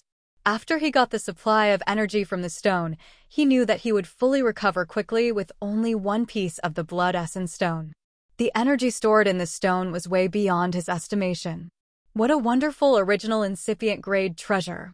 He suddenly felt grateful for Shangqin because he had arranged for him to enter this area. To Shiryen, this place was a treasure. As long as he put his head in it and searched more, he would receive the best surprise of earth and heaven. Finally, Shiryen knew why the outstanding prodigies of the God Clan and the other star areas in this cosmos had risked everything to get here. This place had things worth paying with their lives. Chapter 1168. Show the inferior face to the enemy. Chapter 1168.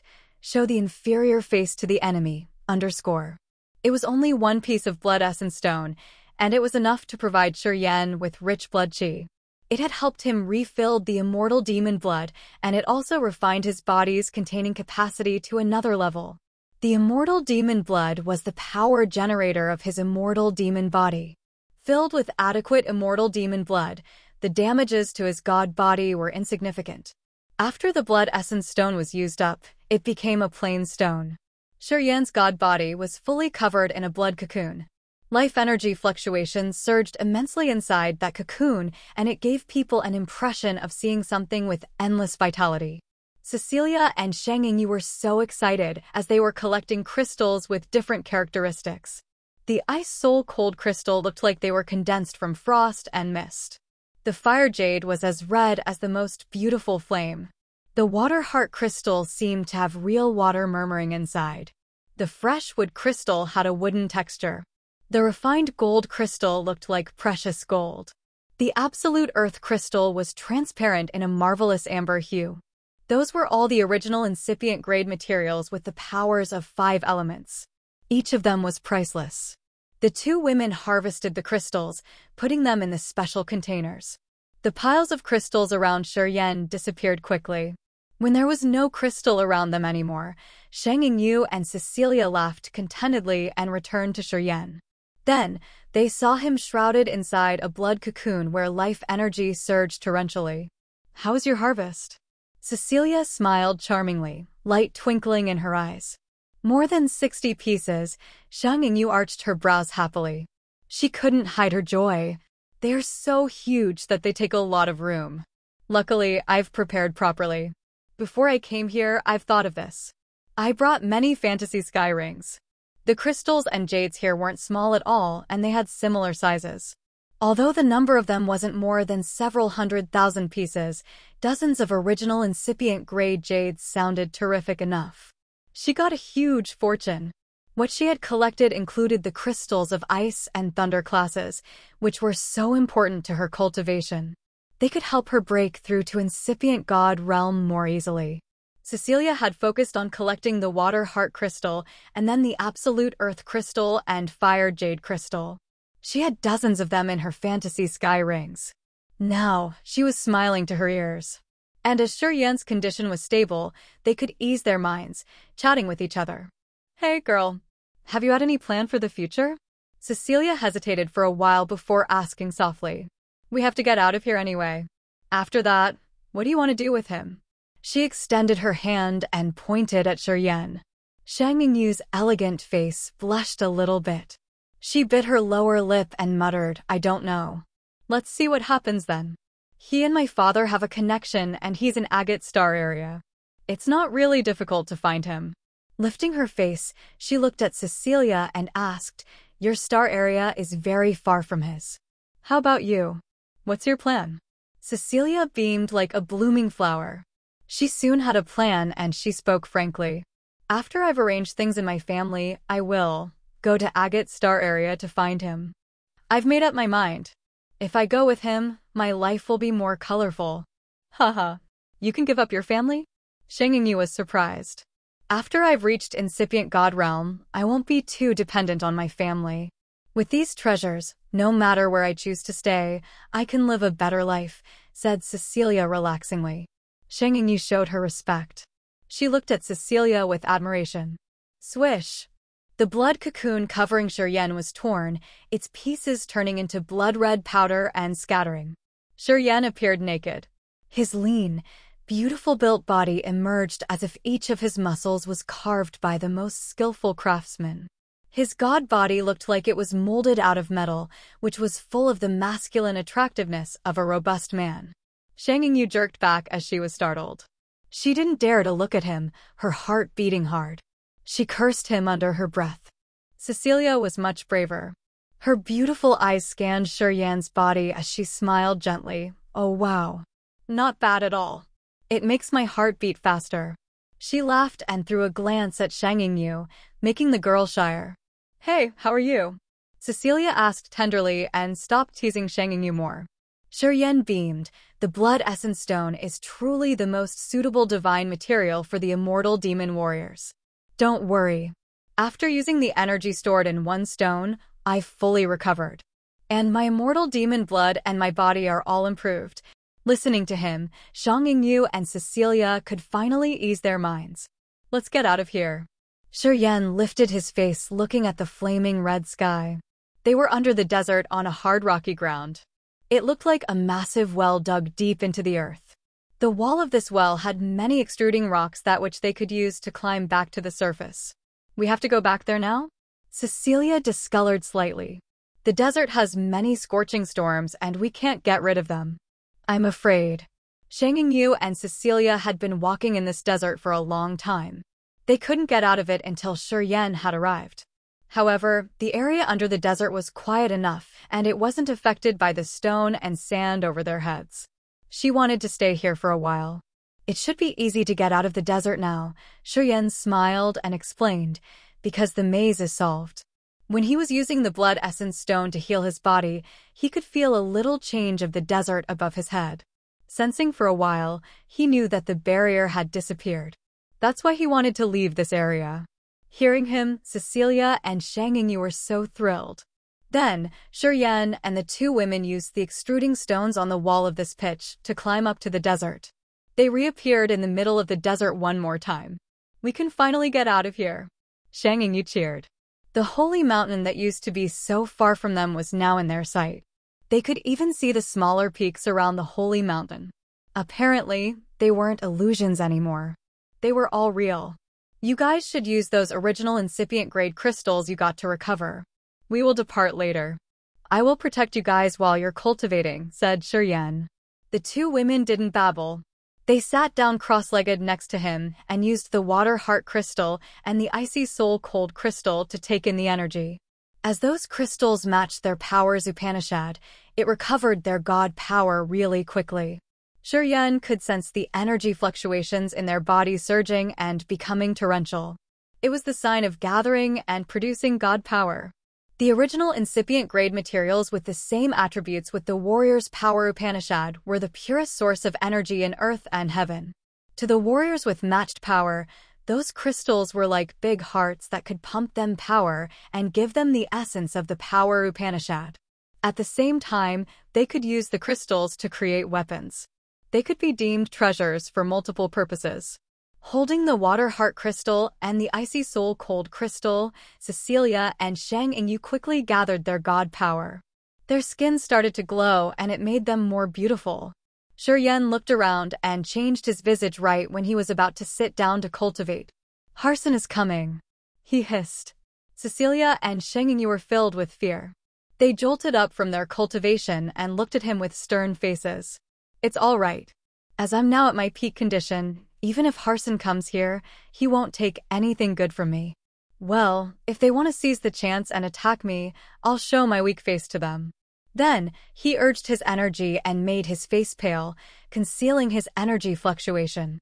His makeup made people think that he had consumed a lot of energy. Do you know anybody else besides Harson? He is coming with the members of his Charteris family. I could sense them only. It's because of the blood bones. I'm not sure if some other people have accompanied him. Anyway, we must be cautious. Wearing a stern face, Shuryen shouted. Don't care about too many things. You guys should seize the time and recover. Harson will come here, but not now. You must recover your energy to the peak. Then, we will meet them. The two women pulled themselves together. They resumed their absorption progress to take the energy from the original incipient grade crystals. They had to refill their energy quickly. Shuryen wore a dark face as he waited in silence. Thoughts flashed in his head. Rattle, rattle. All of a sudden, he heard some tiny noises as if some insects were moving through the sand of the desert. Shuryen looked baffled. The ancient continent didn't have any spirit animals or insects. It had only flowers and plants with consciousness and strange crystals. How could this desert have insects? An earthy yellow insect that looked like a scorpion made its way out of the sand. This insect had only one dull, yellow eye. It looked at Shuryen and sent him a soul thought. Shuryen, this is my life goo. I sent him to you first. We're on our way. We'll get there soon. It was Sha Zhao's voice. Shuryen was surprised and he sent his soul message. Besides you, who else is going with you? Audrey, Jiao Hai, Jiao Shan, Emofo, and the Wu brothers. We're going with each other, answered Sha Zhao. You guys slow down. If you come early, Harson's team won't dare to come. Shuryen contemplated for a while and then continued, you guys wait for my signal. Just stay by the edge of the desert. You can use the goo to locate me. Don't stay too far. We need to wait for Harson's team to fall into our trap. Sha Zhao reacted, understood. I'll notify them. Good.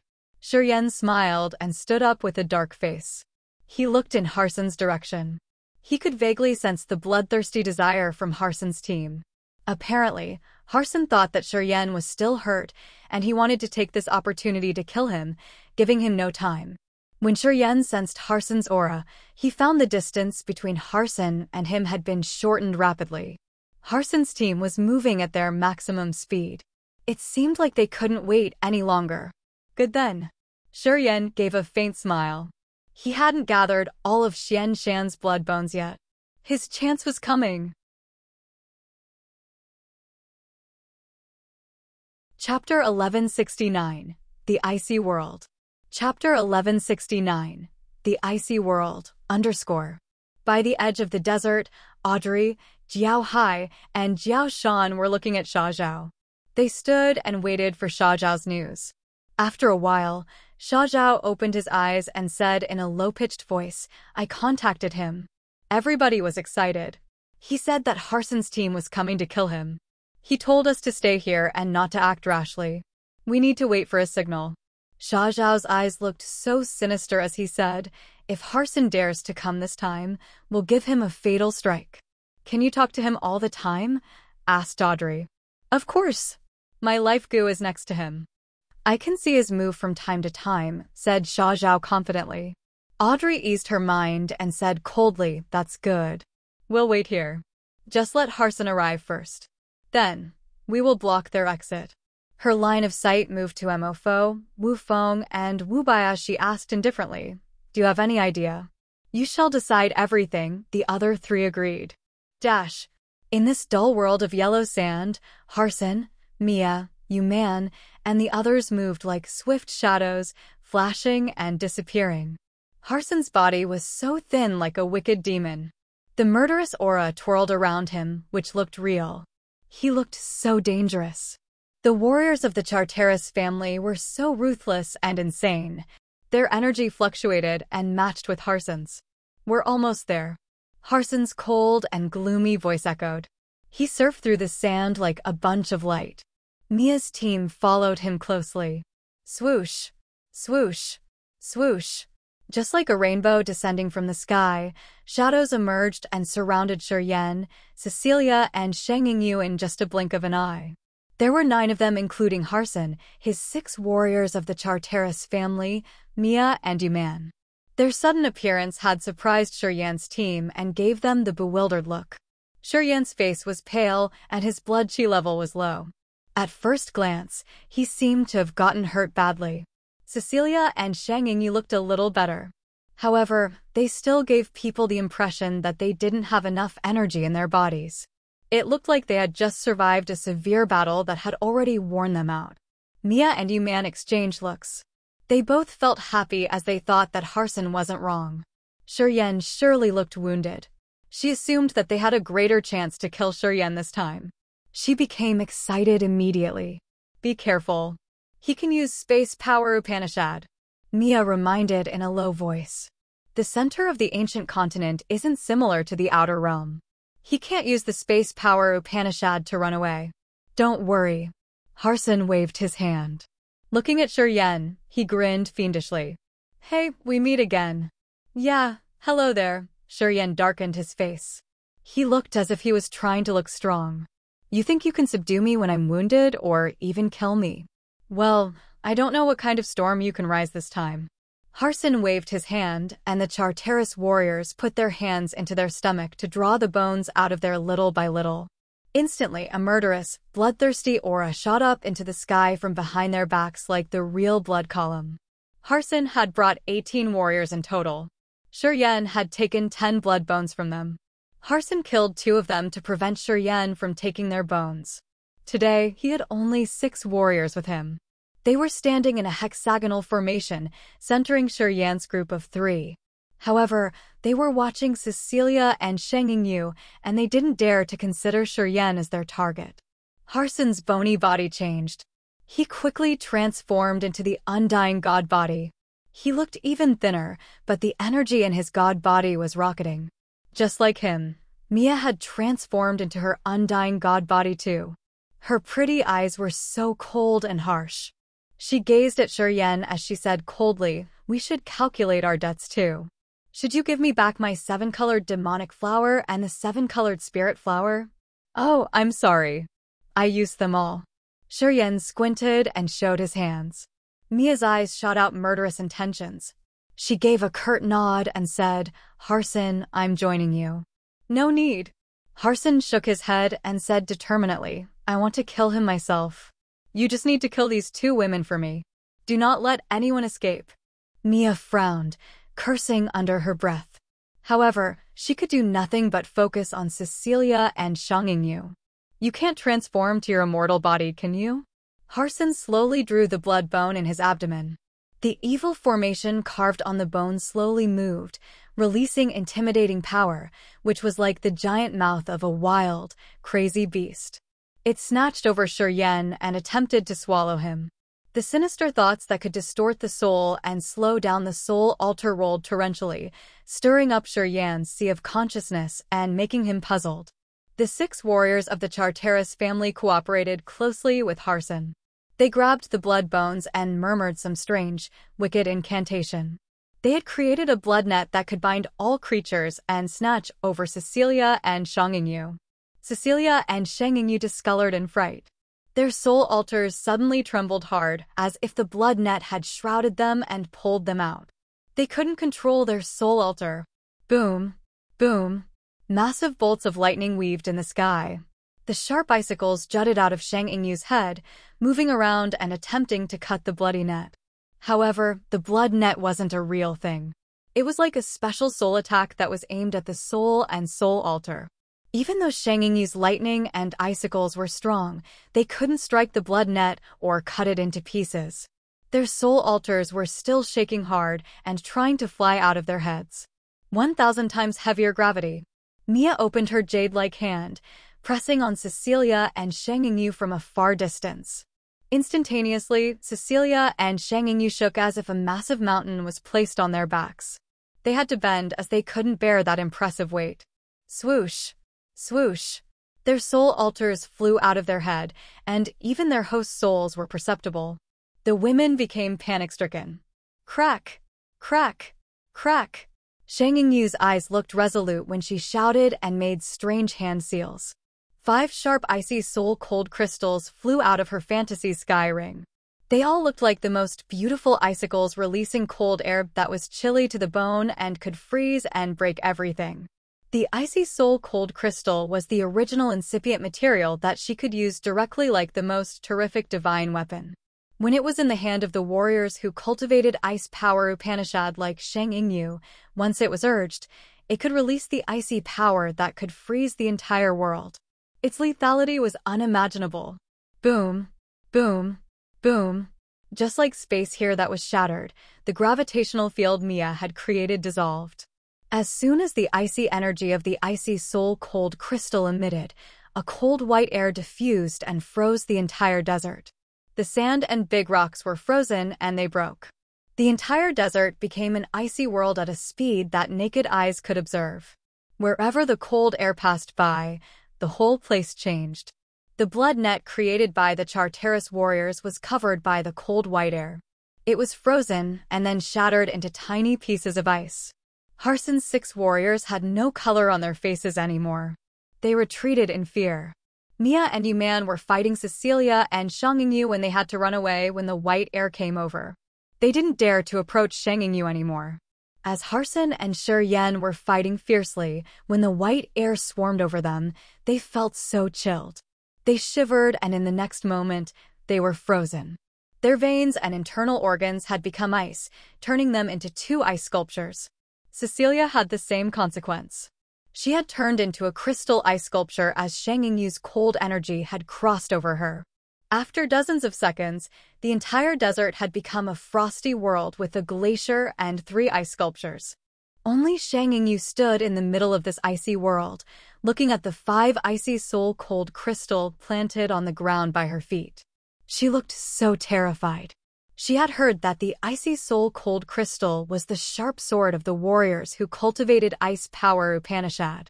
She knew that it had marvelous effects and she could take its energy to improve her god power. She could also use her soul to study it and comprehended the ice power Upanishad. She could additionally use it to refine treasures or use it directly as a weapon. Her father had told her these things. The icy soul-cold crystals were her main target coming to this ancient continent. However, as she had just triggered the power of the icy soul-cold crystal, she knew that her father hadn't told her carefully about the real power of the icy soul-cold crystal. The power of the 5 crystals was enough to turn the entire scorching desert into the world of ice. She had even frozen Harson and Shi Yan. She understood that she had just released 10% or 20% energy of the crystals. If she used them all, would she be able to turn an area of tens of thousands of miles around to ice and everybody else into ice sculpture? She was panic-stricken. Shi Yan, Harson, and Cecilia were now ice sculptures.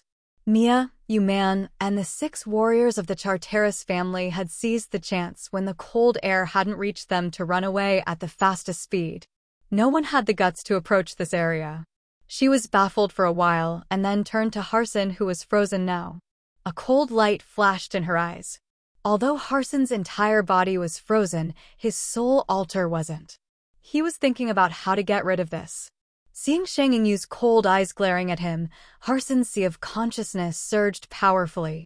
He had just urged his Charteris secret technique called Burning Purgatory to resume his energy. His energy burst off and released him from the confining ice. At the same time, a red flame burned on Shuriyan's body. The icy aura of the icy soul-cold crystal intruding his body was dissolved by the power of the combined flame of the Purgatory True Flame, the Vermilion Bird True Flame, and the Earth Flame. The top Yang Heaven flames could dissolve the power of the icy soul-cold crystal. Chapter 1170. Real Competence. Chapter 1170. Real Competence. Crack. Crack. The ice covering Harson's terrifying god body shattered. Pieces of ice fell on the ground around his feet. As he had used the burning purgatory power Upanishad of the Charteris, his energy had rocketed. While Harson crushed the ice, Shuriyan wasn't idle. The heaven flame shrouded his body. After it washed over him, the ice was melting and the water started to drip. When the ice was melted, Shuriyan's veins were cleared, so he circulated his god power once again. It sounded like the heavy rain had poured down when Shuriyan moved his body, sending countless drops of water to the air. He had gotten rid of the ice layer shortly after. Wisps of flames were still moving around his body to prevent the icy energy from entering his body once again to seal him. He frowned and looked at Cecilia.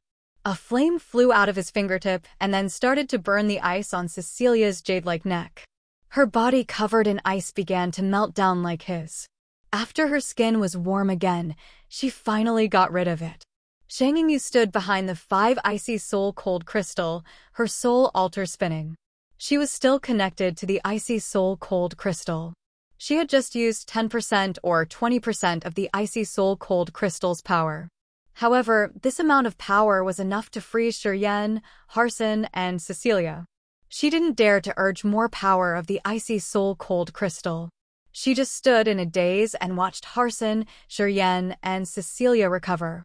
So cold! Cecilia was startled. She felt her entire body and soul get chilled to the bone as if she had just got out of the ice chamber. If that small flame didn't protect her skin, the cold air could still attack her another time and freeze her. Different from Harson and Shuriyan, Cecilia cultivated water power Upanishad. The inside of her body was filled with water, which would make her get frozen more easily. She would recover slower than the others. Are you all right? Shang Yingyu paled and stopped drawing the energy of the icy soul-cold crystal. Looking at this icy world, her clear voice trembled. I didn't expect the icy soul-cold crystal to be so powerful. Cecilia was freaking out and she asked her to stop. You should control it well. I can't stand it. Boom. Boom, boom. All of a sudden, the broken ice around Harson's feet twirled and rolled up into the air. The sharp pieces of ice were like sharp daggers filled with evil energy. All together, they darted towards Shuriyan.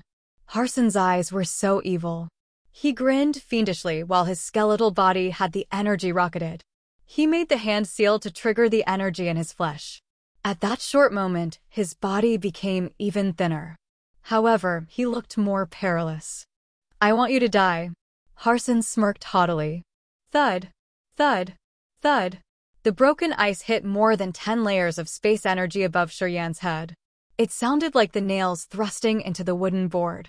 Lifting his head and looking at the sprinkle of ice attacking him, Shuriyan touched his glabella. His eyes suddenly became the vast starry sky where countless starlight dots moved out and created a halo of starlight layered over his body. You can only resist in pain like this? Harson sauntered, his face dark and gloomy.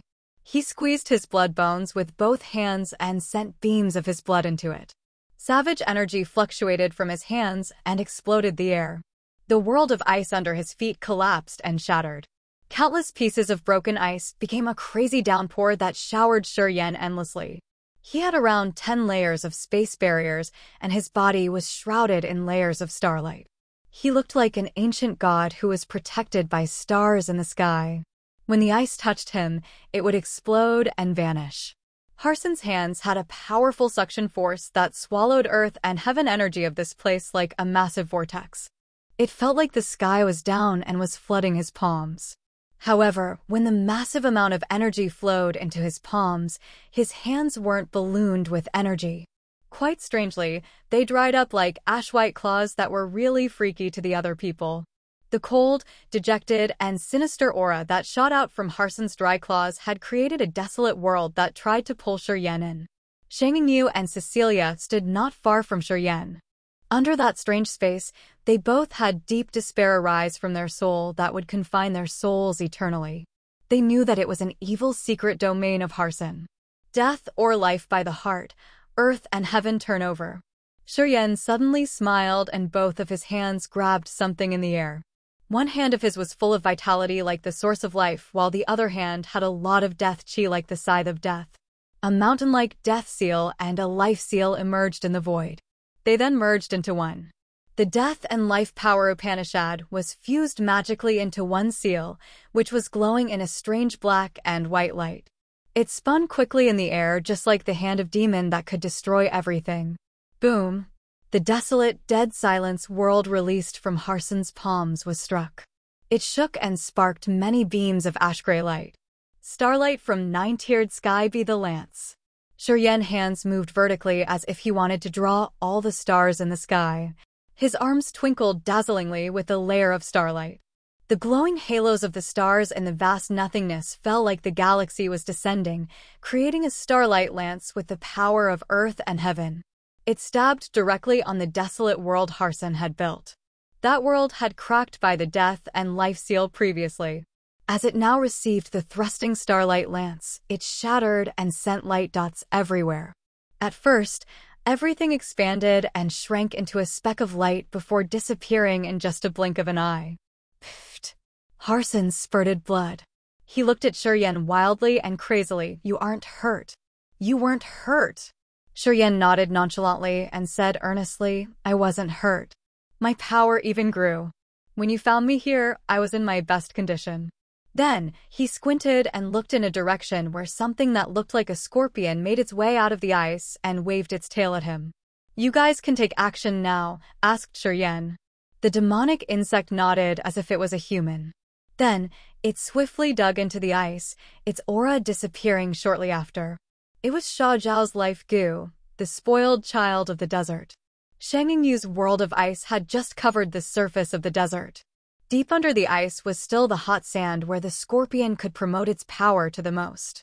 Once it got under the sand, no one could sense it. The desert and this insect was one. You still have some helpers?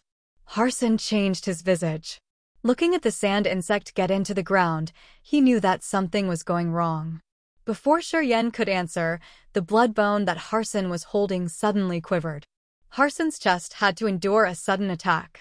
He closed his eyes to sense. His 6 subordinates were assaulted. The hiding enemies seemed to not be far from them. They were the eyes that had been watching them silently. As soon as Shiryen gave them his order, they would storm over to tear Harson's warriors apart. Harson understood now that Shiryen had deceived him. He was tricked. You two go help Sha Zhao, Jiao Hai, and Jiao Shan. Leave this to me. Shiryen turned his head and nodded to Cecilia and Shangyu. After hesitating for a while, he told Shangyu, bring the icy soul cold crystal away. This toy is really dangerous. Next time, you have to be more careful. Shangyu looked a little embarrassed. Her cold face blushed. She bit her lower lip and retrieved the icy soul cold crystal before running away. If Shiryen didn't have the flaming origin, she would have damaged Cecilia and Shiryen badly. Shangyu felt a little guilty. Be safe, Cecilia smiled and followed Shangyu. She wasn't really worried because Harson was hurt now and Shiryen was still intact. If there was a winner for this battle, it wouldn't be Harson. You think you can kill me? Harson looked at Shiryen and asked Cecilia and Shangyu to leave. His eyes became more bloodthirsty. At the same time, his body still had a lot of energy. He grabbed his blood bone and took a deep breath, trying to calm down. It's good that you want to make an end with me. I think the same, you know. Oh, right, we do need an end. Shiryen nodded and closed his eyes to sense, and then said, you should leave too. He looked in a direction. The sand insect underground sneaked out again. Then, it turned into a beam of yellow light that shot away from this area. It disappeared in just a blink of an eye. Just the two of us here now. Shiryen stroked the blood vein ring, blood light twinkling in his eyes. His god body shriveled while the pale energy jutted out of his acupuncture points. Sharp thorns emerged from his body. Shiryen now had the immortal demon body. The blood vein ring flashed a blood-red halo. A gory sword emerged. The closed eyes on the massive sword slowly opened.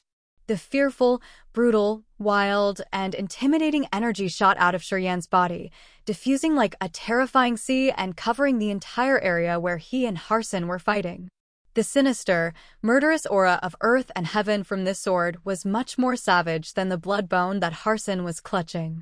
Harson felt fear for the first time. He was baffled, and he looked at the blood sword. He vaguely remembered that someone had told him about this word. However, he couldn't remember right now. The eyes on the bloody sword opened. The entire world seemed to turn into a world of blood. The sky and ground looked bloody when a bloodthirsty aura filled this world. Shortly after, it gave people the desire of murdering. Harson's negative desires were aroused. He felt right into madness. He couldn't think about anything, but he urged his burning purgatory and stormed towards Shiryen. This is my real competence. Shiryen's eyes became as red as if they had blood drip out. The blood sword in his hand moved in a slash. A blood-red river appeared with many islets made of white bones, which vaguely created a formation. From a bird's view, people could see that those white bone islets had formed the blood clouds, which was the family crest of the bloodthirsty force.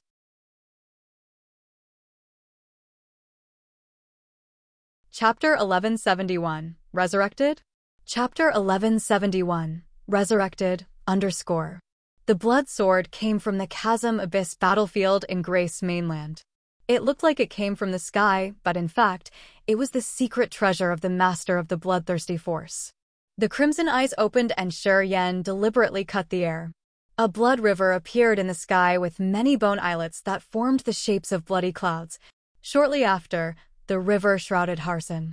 Harson continued to burn his soul and flesh, squeezing his blood bone. The energy in the blood bone shot out like a rainbow and streamed. However, no matter how Harson tried to wiggle, the energy from his blood bone couldn't pierce through the blood river. And at the same time, the blood river had absorbed part of his energy. Harson rapidly drew his god power to an intimidating level of an incipient god realm warrior. The energy in his flesh body was so earth-shaking that it had created a magnetic energy storm. It could crush everything. He wanted to use that storm to resist the blood river. The white bone islets that looked like white clouds in the river seemed to be the source of evil things in this world. They connected with Shiryen's acupuncture points and made him full of negative energy. A deadly thought of destroying every creature suddenly flooded the entire area.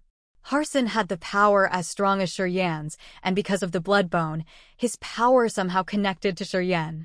However, when Shiryen took out the blood sword, Harson's god power and power Upanishad were subdued. Also, he felt so begrudging as if he was restrained. He continuously burned his blood, flesh, and soul to raise more energy. This burning had drained his chi, spirit, and soul gradually and changed his life magnetic field. However, his energy was still increasing. Shiryen held the bloody sword in his hand, his soul altar slowly spinning. The deadly aura from his body could draw the aura of anything else into him. The more he fought, the stronger he became. When he swung the blood sword, his god power gushed out and created another blood river, making a cross in the sky. The crossing point of this point was above Harson's head. The blood light dripped as if it was the real viscous blood. Harson's undying god body couldn't resist this attack.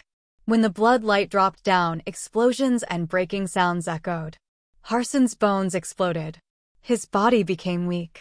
Although his energy was still abundant, he looked helpless.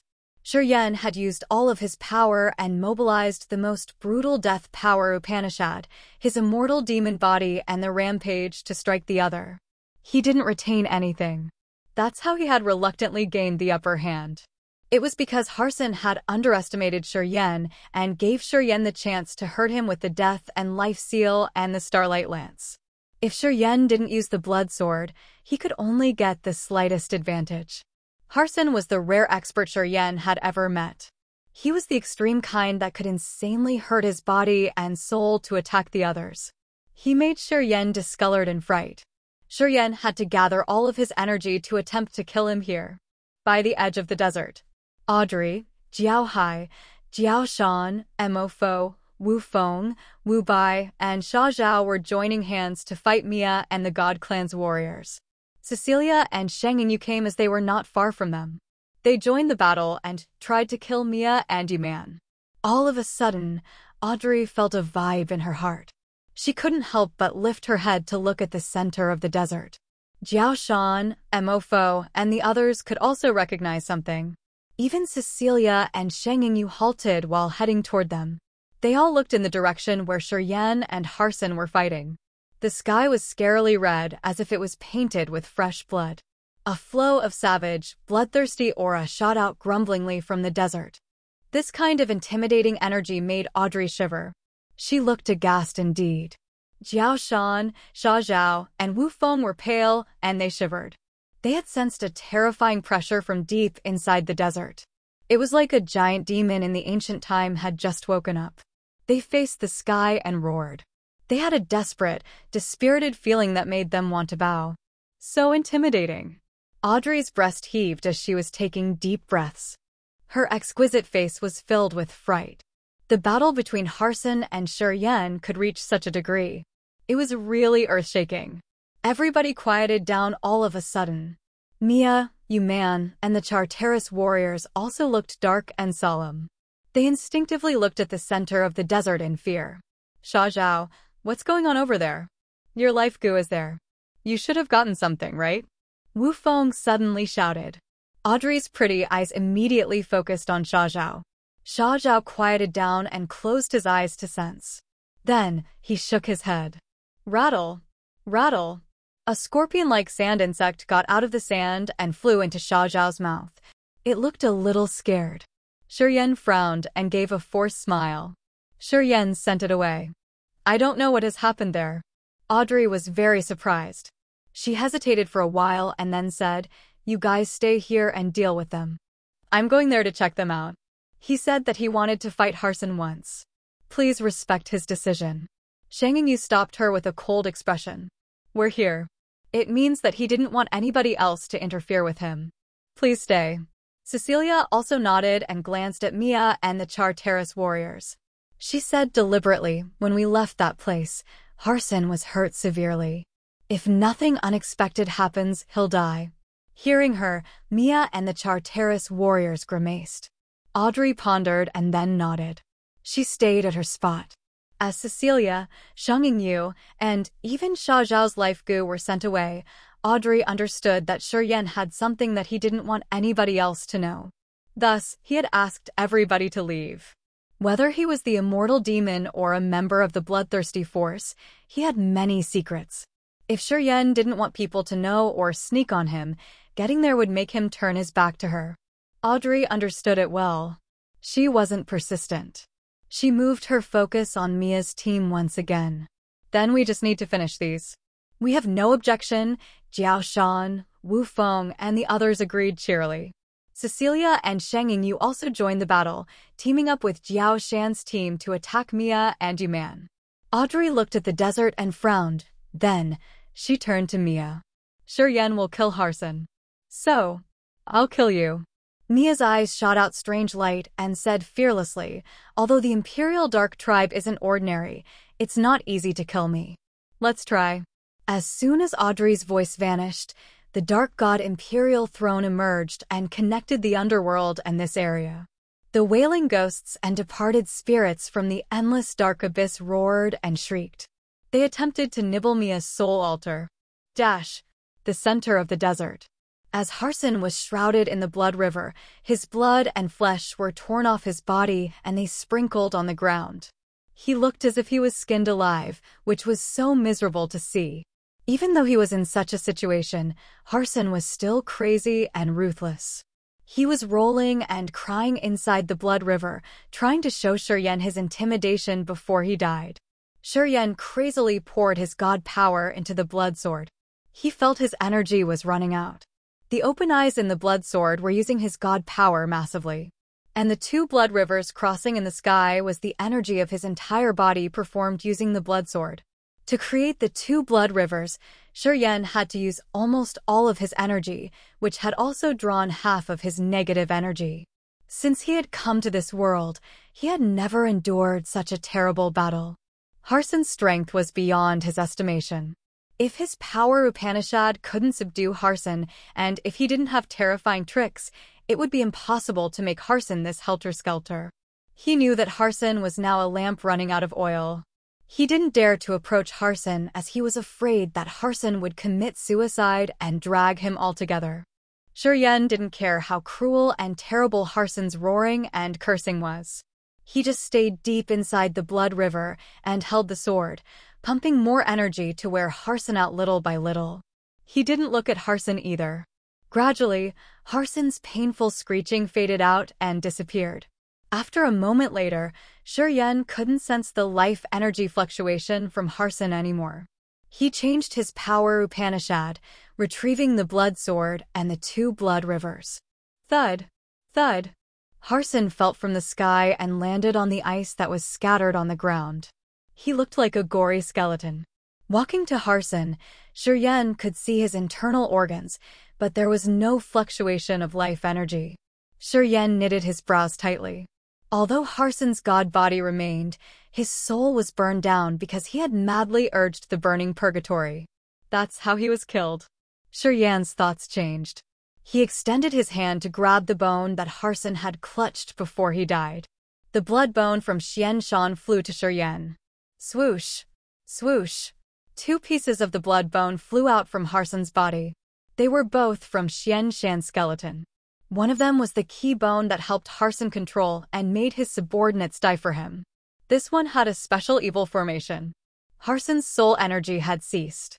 The drawings of the evil formation on the three bones faded to the point where they had almost disappeared. At the same time, the 6 members of the Charteris family who were fighting Audrey's group far from them suddenly had their heads exploded. Their soul altars shattered. The blood bones inside the bodies flew out and headed to the desert. Oh! While Shuryen was about to gather all the blood bones, his face changed. A divine light shot out from his eyes as he was gazing at the bone from Harson. A beam of energy arose from the blood bone, which had triggered Shuryen's blood vein ring and made it glow in the red light. Swoosh! The blood vein ring flew out of Shuryen's finger and was placed on that blood bone, gathering some kind of remnant energy from the blood bone. The last piece of its memory. Shuryen was shocked. His eyes brightened as he knew what was going on. Xianshan's bone had the last part of the blood vein ring's memory. After it had fused with that part of memory, the ring spirit would be intact. While Shuryen was sinking in his thrill, his face changed again. He found out that the 10 pieces of the blood bone he had collected flying out of the blood vein ring were gathering with the other pieces of bone here. All were releasing a marvelous corpse chi. They were moving around Harson and entered his body. And the dead Harson was now covered in the thick, pure corpse chi. Magically, Harson's dried, bloody body was recovering rapidly. Harson's flesh was growing. Slowly, a drawing emerged on his glabella. It's the blood mark.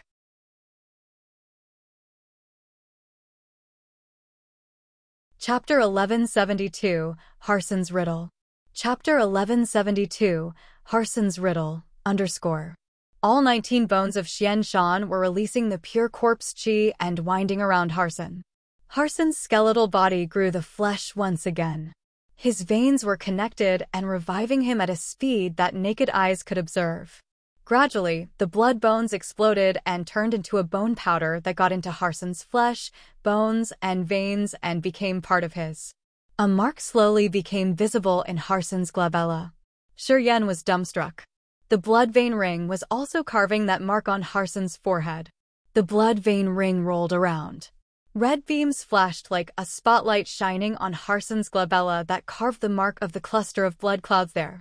Harson was dead. His god body was pale and dry like a weathered corpse, which looked scary indeed. As soon as the blood bones that came from Xianshan exploded, it turned into powder and entered Harson's god body. The blood mark emerged at his glabella. The corpse chi winding around Harson made his soul altar fluctuate with strange energy when pieces of his scattered soul were wrapped by the blood mark. They all gathered one more time. Swoosh! When the blood cloud mark appeared on Harson's forehead, the blood vein ring flew back to Shiyan's hand. After a long moment of silence, it started to talk to Shiyan. This young man has learned the essence of death many years ago from Xian Shan's bones. He's like Xian Shan's successor. Shiyan was astounded. He stood baffled for a while before he could ask the ring spirit, "What's going on?" My memory was divided into 3 parts. Lao Luo, Xian He, and Xian Shan kept them respectively. They would use the memory to search the successor of Bloodthirsty.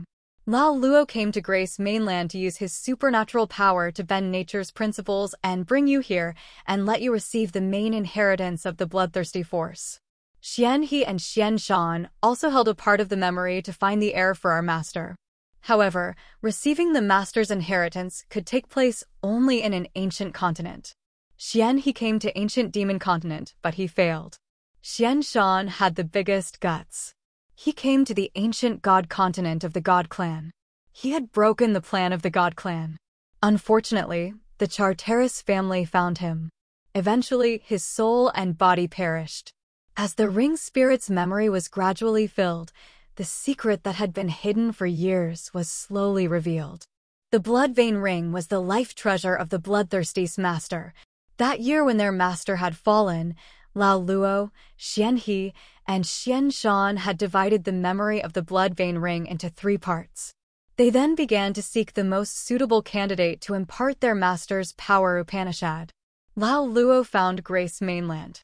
Xian He came to ancient demon continent while arrogant Xian Shan plotted his plan in ancient god continent. Only Lao Luo succeeded.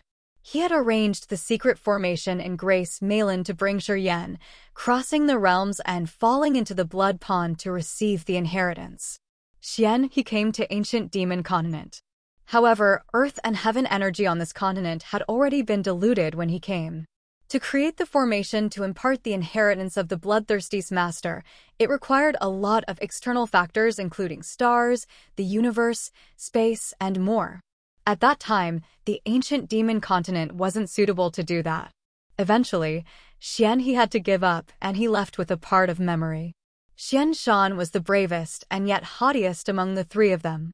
He directly went to the ancestral star of the God Clan, ancient god continent, planning on robbing the origin of the continent and choosing the successor for his master here. Then, they could take the root of the God Clan to revive the bloodthirsty force. Unfortunately, Xian Shan was exposed. The God Clan had chased after him. When he had been damaged, the Charteris family had exploded his entire body and burned down his soul altar. Xian Shan was an extreme expert of the bloodthirsty force. Otherwise, he wouldn't have been eligible to keep one part of Ring Spirit's memory. Before his soul altar was shattered, he had condensed and imprinted his whole life attainment of power Upanishad and God power into his bones. Although his soul and flesh were gone, his skeleton hadn't exploded. He was afraid that the secret of the Ring Spirit would be exposed. Thus, he had sealed the Ring Spirit's memory in the bone in his chest where he had carved the marvelous essence of his power Upanishad. The Charteris warriors wanted to kill Xian Shan utterly. However, no matter how hard they had tried with many experts joining this operation, they couldn't burn Xian Shan's skeleton into ashes. It scared and surprised the Charteris family a lot. Eventually, an excellent blacksmith of the Charteris family had come up with an idea. They would use Xian Shan's skeleton to force the divine weapon and carve the wicked, exclusive formation of their family. That way they could make Xian Shan's skeleton a sharp divine weapon in their family. His proposal was approved. They immediately gathered the team to collect the strange and precious materials from the big star areas to refine the skeleton and make it tougher and become unbreakable. The Charteris family had spent several hundred years to make Xian Shan's skeleton a new divine weapon. However, after they had completed this secret treasure, none of the Charteris warriors could control it. At this point, they thought that there were some mistakes during their forging process that made this weapon dysfunctional. The weapon made of Xian Shan's skeleton eventually became forgotten, and the skeleton lied under layers of dust in the vault of the family. Until Harson passed by the vault. When Harson was young, he wasn't really talented. In the Charteris family, he was just a normal warrior and a chicken one. The precursors of the family had often treated him like trash. When Harson had his grow-up ceremony, together with many other brothers and sisters, he was allowed to enter the family's vault to choose a secret treasure. Not one of this bunch of young men and women had laid their eyes on Xian Shan's skeleton, which was an ironic joke whenever people mentioned this weapon of the Charteris. Spiritless, timid Harson wasn't strong enough to compete for the other treasures with his brothers and sisters. Consequently, they had taken all the good treasures and left Harson a very little choice. Abandoning himself to despair, Harson knew that he couldn't be outstanding in his family, so he decided to take 19 blood bones. Afterward, the family arranged for him to enter the death trap training court of the God clan to cultivate. He got to know Mia there. They became friends. At that time, Harson was still timid. Mia had to take care of him all the time. In that death trap, Harson had been lost for a while. The dangers there had almost killed him. Harson went unconscious. He didn't know that when he was unconscious, the ring spirit sealed in the key bone of Xian Shan's skeleton had woken up quietly. It then planted a seal in his soul and flesh and sent the everlasting will of Xian Shan, the extreme expert, into Harson's brain. After Harson woke up, he found that the 19 bones that used to be like trash were now part of his body. They became his most powerful divine weapons. From that day onward, wimpy Harson had changed earth-shakingly. In that death trap, Harson, the weakest warrior, had used his madness and brutality to rise, which made people clean their eyes to observe him once again. Eventually, he had surpassed Mia to become the winner of that deadly training. From that day onward, Harson seemed to have become another person. He had turned to be bloodthirsty, crazy, and extreme. Harson took the turn to take a savage revenge on anyone who used to insult him or mock him, whether they were his cousins or the outsiders. He became the new outstanding star of the God clan. He even surpassed Haig. Finally, he became the seed warrior that the entire Charteris family had to care for and invest in. Until now, the elders of the God clan only thought that Harson was forced to change when he was almost killed in that death trap. He had completely changed after that training course. No one knew that it was because the ring spirit had forcefully implanted the wild, strong will of Xian Shan into Harson's brain. It made the timidest kid of the Charteris family become the bold pride of the family. He was the brightest star that could compete with Haig of the God clan. From that day onward, although Harson was a member of the God clan, he was actually one of the bloodthirsty force's warriors. The ring spirit understood that it had to cover the secret. It didn't even talk to Harson and just hid in Harson's bones to check his development. It had never appeared or spoken to Harson. Harson's change was considered the most successful case of a weak one becoming strong in the God clan. It had encouraged the God warriors, though. Many young men and women of the God clan had idolized Harson and had spread his legend. Xian he had finally finished it. That year, when they had divided the blood vein ring's memory into 3 parts, only Lao Luo, Xian Shan, and Xian he knew the secret. The other chiefs could guess, but they didn't know the details. Xian he knew that his blood younger brother was killed on ancient God continent. He knew that the Charteris family had killed him, and he also knew that his bones had become the dangerous weapon that the Charteris family had spent hundreds of years to refine. After that, he guessed that the part of the memory that his brother had kept were hidden in his skeleton. Since the Charteris family couldn't break his bones after his body and soul had perished, it had to have some meaning here. Many chiefs of the other branches of the bloodthirsty force didn't know the secret hiding in Xian Shan's bones. Only Xian he who also kept a part of the memory knew their appointment, and he could somehow guess it precisely. Many years later, Harson's story of a wimpy kid who became the most shining star of the God clan had spread wide. His bloodthirsty, mad, savage characteristics were admired by the Charteris warriors. Although the Charteris family had covered the fact that Harson kept Xian Shan's bones, when Xian he heard about this and connected it to the image of the timid Harson, he understood it almost immediately. The insane, bloodthirsty, savage, and manic features of Harson's new personality was a version of Xian Shan's personality, his brother. As the blood older brother of Xian Shan, of course, he knew what sort of man his brother was. If he didn't mind Harson's God clan's origin, he was the exact copy of Xian Shan, his brother. In Xianhe's heart, the death of his brother was what he had regretted the most in his life. Later on, he had considered Harson's change as his brother's resurrection. However, the only thing that had weighed Xianhe's heart was that Harson thought that he was a member of the Charteris, and that he had to consider the God clan's welfare the most important thing. After Shi had appeared, he knew that Lao Luo had successfully done what he and his brother couldn't. Using his own channel to return the ring spirit's memory he had kept to Shi, he then contacted Chief Frederick, the one who cultivated corpse power of the bloodthirsty force, to arrange for Shi to enter Desolate. Because he knew that Harson had the third part of the ring spirit in his bone, and the blood bones of Harson had the energy fluctuation of Xian Shan's power Upanishad, he knew that Shi and Harson would fight.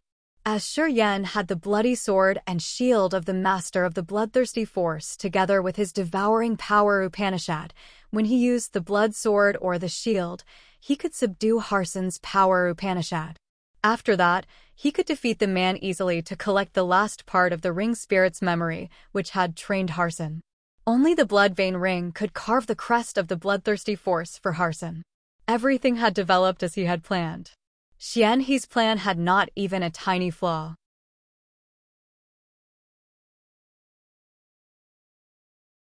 Chapter 1173, Who You Used to Be. Chapter 1173, Who You Used to Be, _. Xian Shan's blood bones turned into bone powder and entered Harson's god body. Harson's broken soul was gathered slowly. Corpse chi swirled around him and gave people a desperate, scary feeling. It was like a corpse or a dead person slowly waking up. Taking things seriously, after the training in the God Clan's death trap that year, Harson wasn't pure anymore. His soul has been fused with Xian Shan's, and it gave Harson the purest strong will. He and Xian Shan's wild fixation have fused. The ring spirit's voice didn't have any emotion, as if it was just narrating some simple facts. Besides death power Upanishad, Xian Shan had mastered using the corpse chi that Frederick controls, the ring spirit narrated. The Charteris family had only urged the brutal death power in Xian Shan's skeleton. They couldn't force the other energy of his. Today, this energy and the bone powder have entered Harson's body. When he wakes up, he will be much stronger. So he's alive or dead? Is he the member of the God clan or the corpse clan? Shi was surprised. He's still Harson. After the death energy in Xian Shan's skeleton is used up, the corpse chi will appear. Of course, the dead will become corpses. However, death and corpse chi energy have something in connection. Only Xian Shan of the Bloodthirsty understood this essence that year. Because of that, he became a foreign race. That's how he was eligible to keep one part of my memory. The ring spirit didn't make it clear.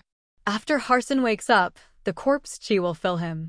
He can use the burning purgatory Upanishad to burn corpse chi to generate his life magnetic field. It will be the same with what he used to have. The reason why I chose Harson that year was because he's a member of the Charteris family that cultivated burning purgatory power Upanishad. I can't say what would be created when the death, corpse chi, and burning purgatory power Upanishads are combined. However, I had chosen Harson as the successor of the Bloodthirsty's master at that time to take care and nurture. The eye that the ring spirit had mentioned was the third party of the ring's memory staying in Harson's blood bone. If a better option, hadn't appeared, Harson would have become my master and the successor of the bloodthirsty force. The reason why I had to divide into 3 parts was to prepare for every case. We don't want to hang me on only one tree. It turns out that we've made a right decision. Besides Xianhe who didn't find his luck, Xian Shan had succeeded in finding Harson. Although he wasn't the best choice because of his soul and fate, we still have another option.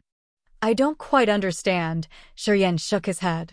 According to the ring spirit, Harson was a member of the God clan, but he had fused with the crazy will.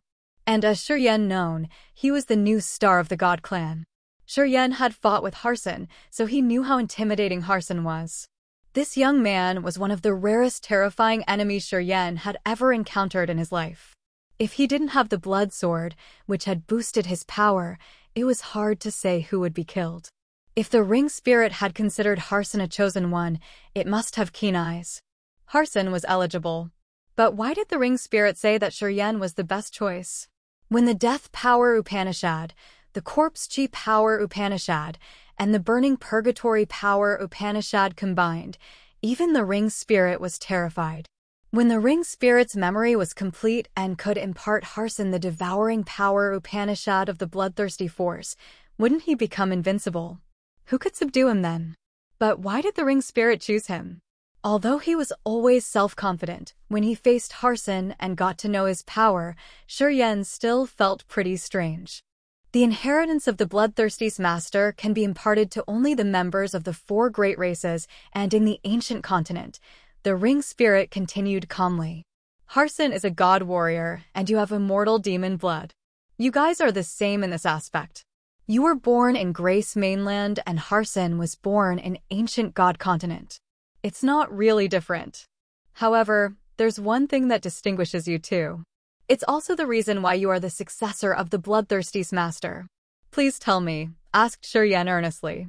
Although you have the immortal demon blood in your body, your soul is. The ring spirit paused for a while. You know how you came here better than anybody else? Who you used to be before you had entered this body? Shuryen was shaken. He looked panic-stricken. Of course, he knew who he used to be and why he had descended to this world. However, that year, he was an extreme athlete. He didn't belong in this universe. He thought that he was dead in an adventure, his soul sinking. When he woke up, he found himself inside a dark cave of Grace Mainland in the body of another Shuryen. He had become another man from that day. Shuryen thought that no one in this world could know this secret of his. He had never thought that when the 3 memory parts of the ring spirit reunited, it could expose him quickly and make him feel naked like that. It scared him out of his wits. Don't worry. We've chosen you. Lao Luo and I had exerted our efforts. We didn't regret using the origin of Grace Mainland to bring you here from another universe. Of course, we won't hurt you. If we hadn't used the origin, Grace Mainland wouldn't have drained its energy that fast. Since he had to guide you here from another universe, Lao Luo was dead because of his exhausted energy, said the ring spirit indifferently.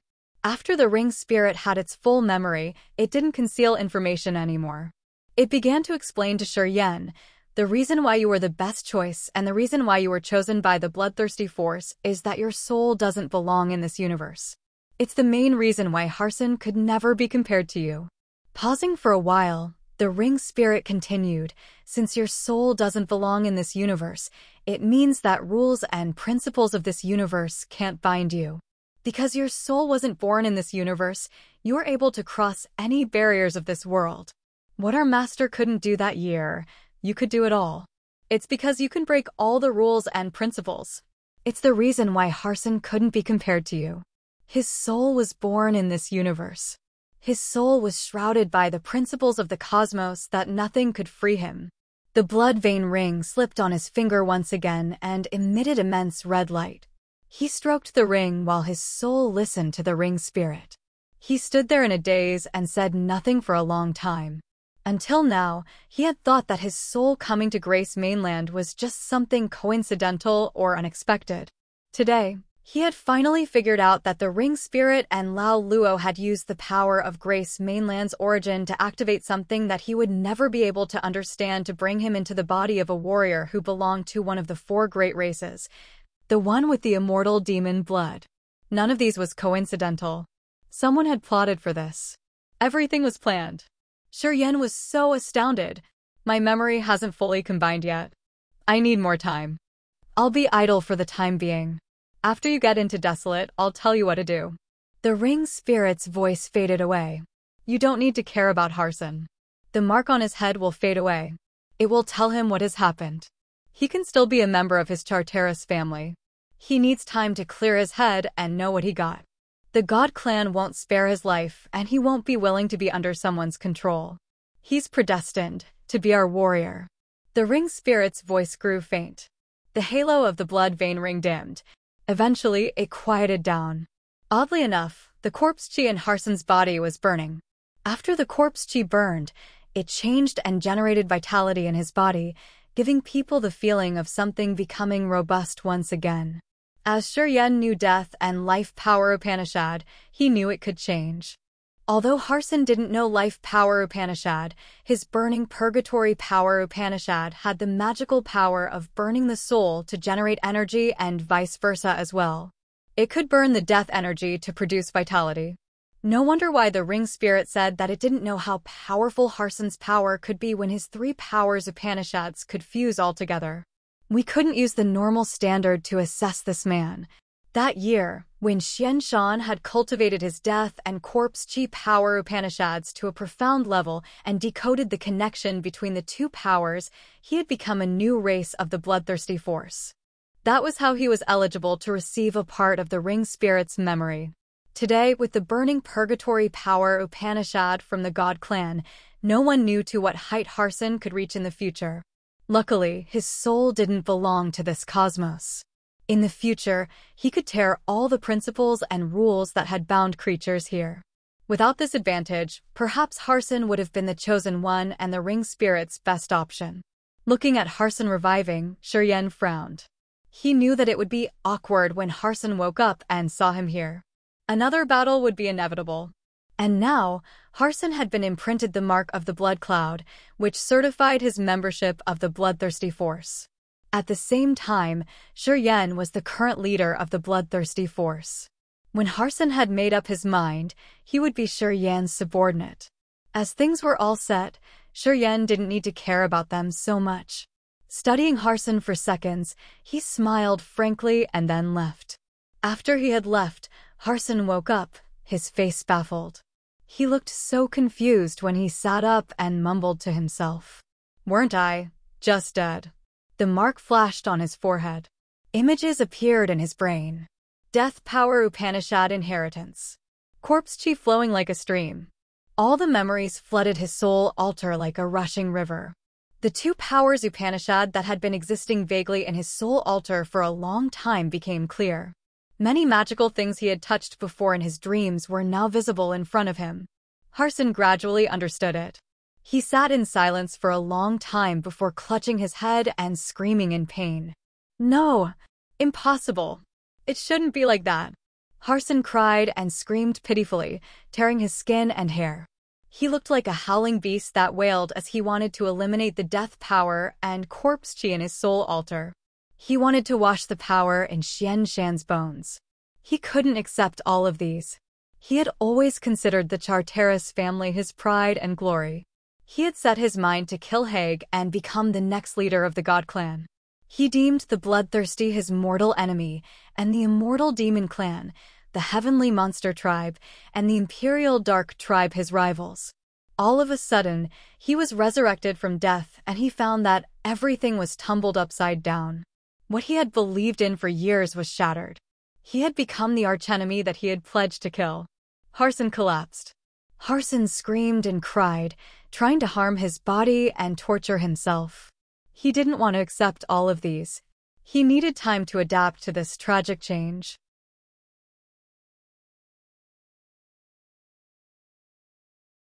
Chapter 1174, The Remains of the Holy Beast White Tiger. Chapter 1174, The Remains of the Holy Beast White Tiger, _ By the border of the desert, the 6 warriors of the Charteris family had their soul altars shatter all of a sudden. They died tragically, which put a stop on their bloody battle. Mia and Yuman didn't think anything, and they ran away at their max speed immediately.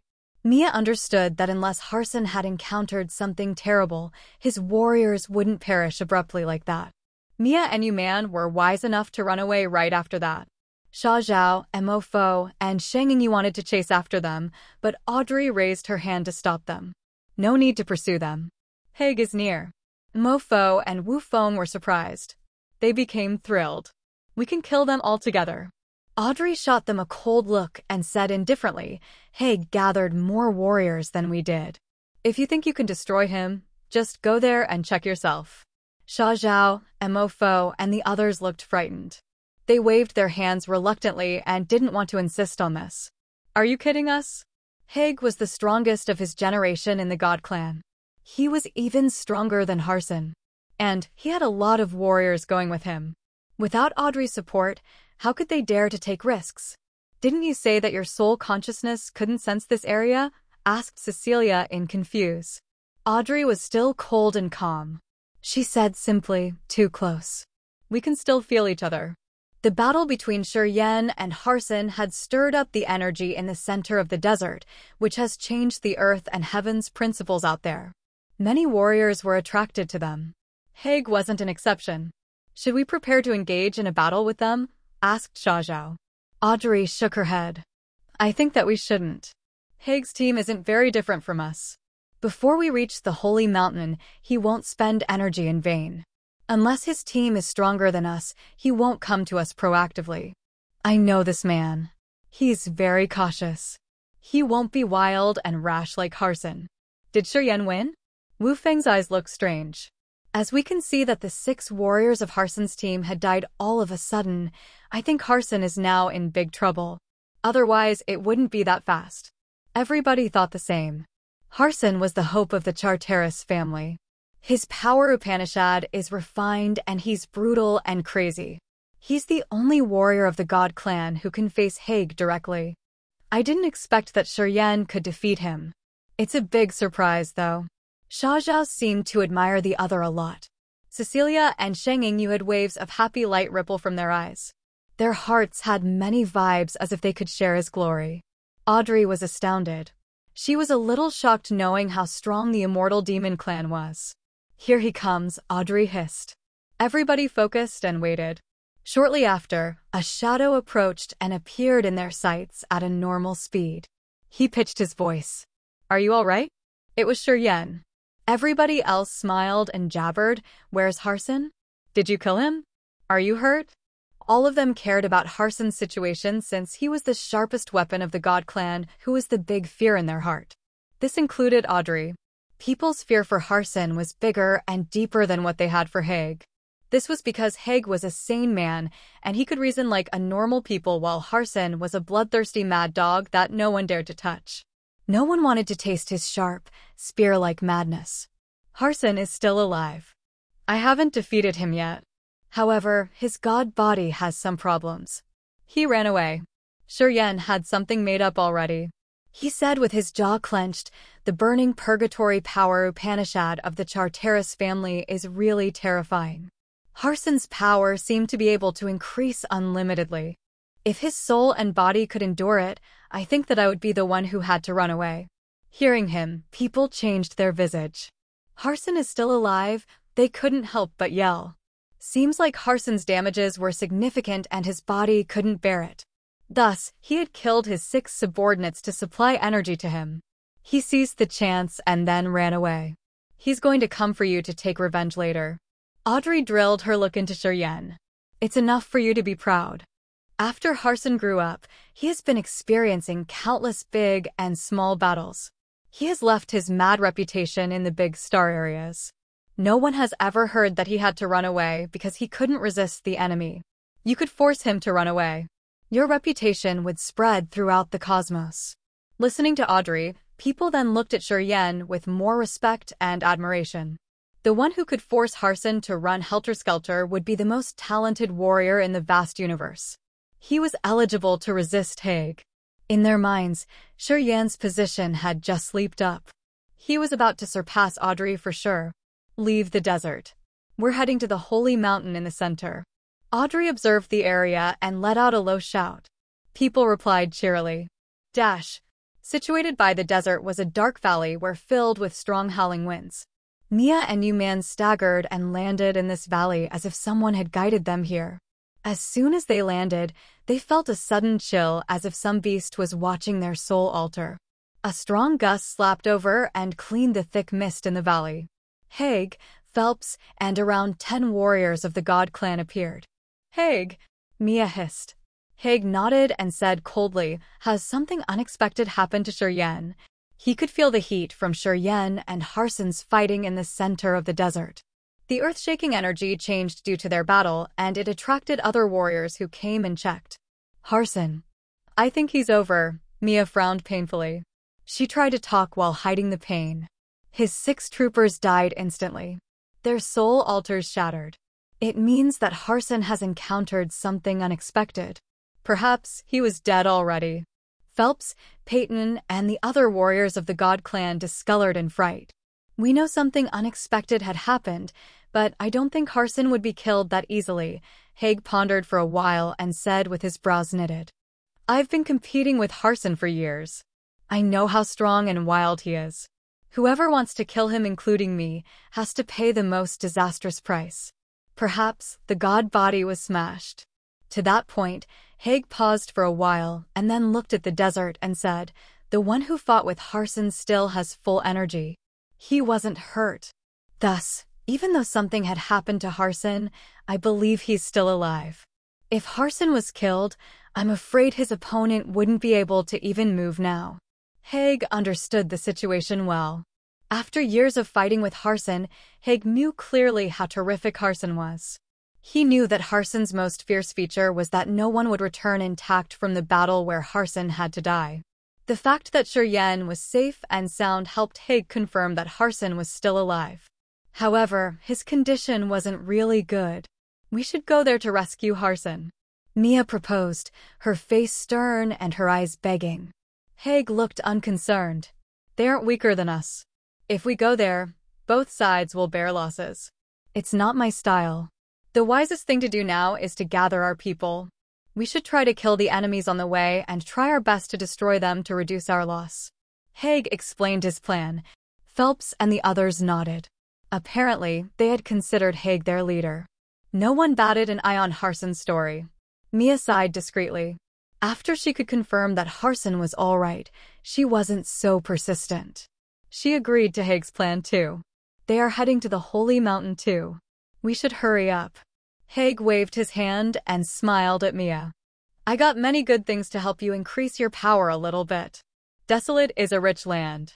If you notice, you will find treasures everywhere. Mia cheered up. Dash.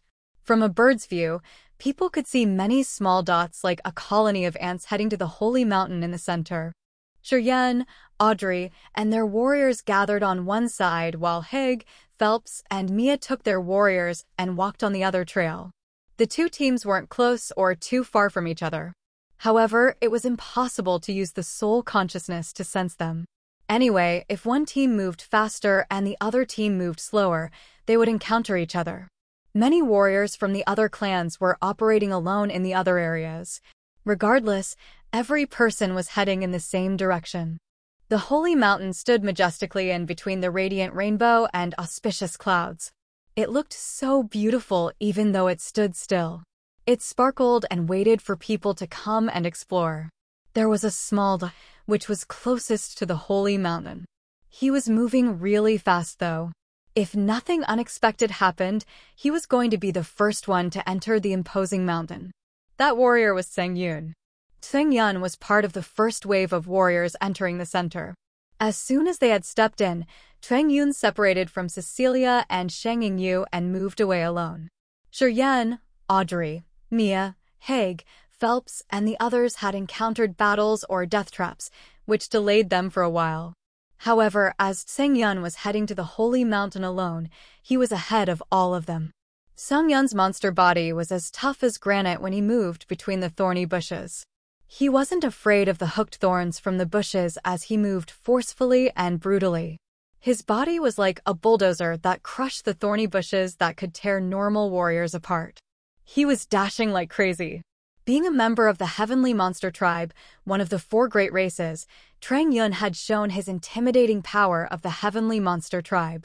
Tsengyun suddenly changed his direction and moved between the bushes.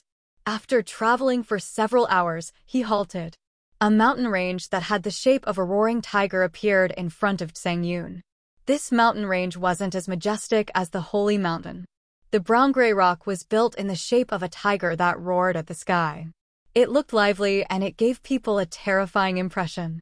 Tsengyun reached the foot of the mountain and then thrust his arm into the rock flange. The sea of energy in his arm gushed out tremendously. Crack! Crack! Crack! The mountain range exploded. Big rocks fell and shattered in the mountain stream. A massive crystal white skeleton emerged inside the mountain range, which had the shape of a robust tiger. The holy beast white tiger, Sang Yun mumbled. His eyes glowed with a magical halo as he was tenderly stroking the white jade claws of the huge tiger skeleton. He was trying to sense something.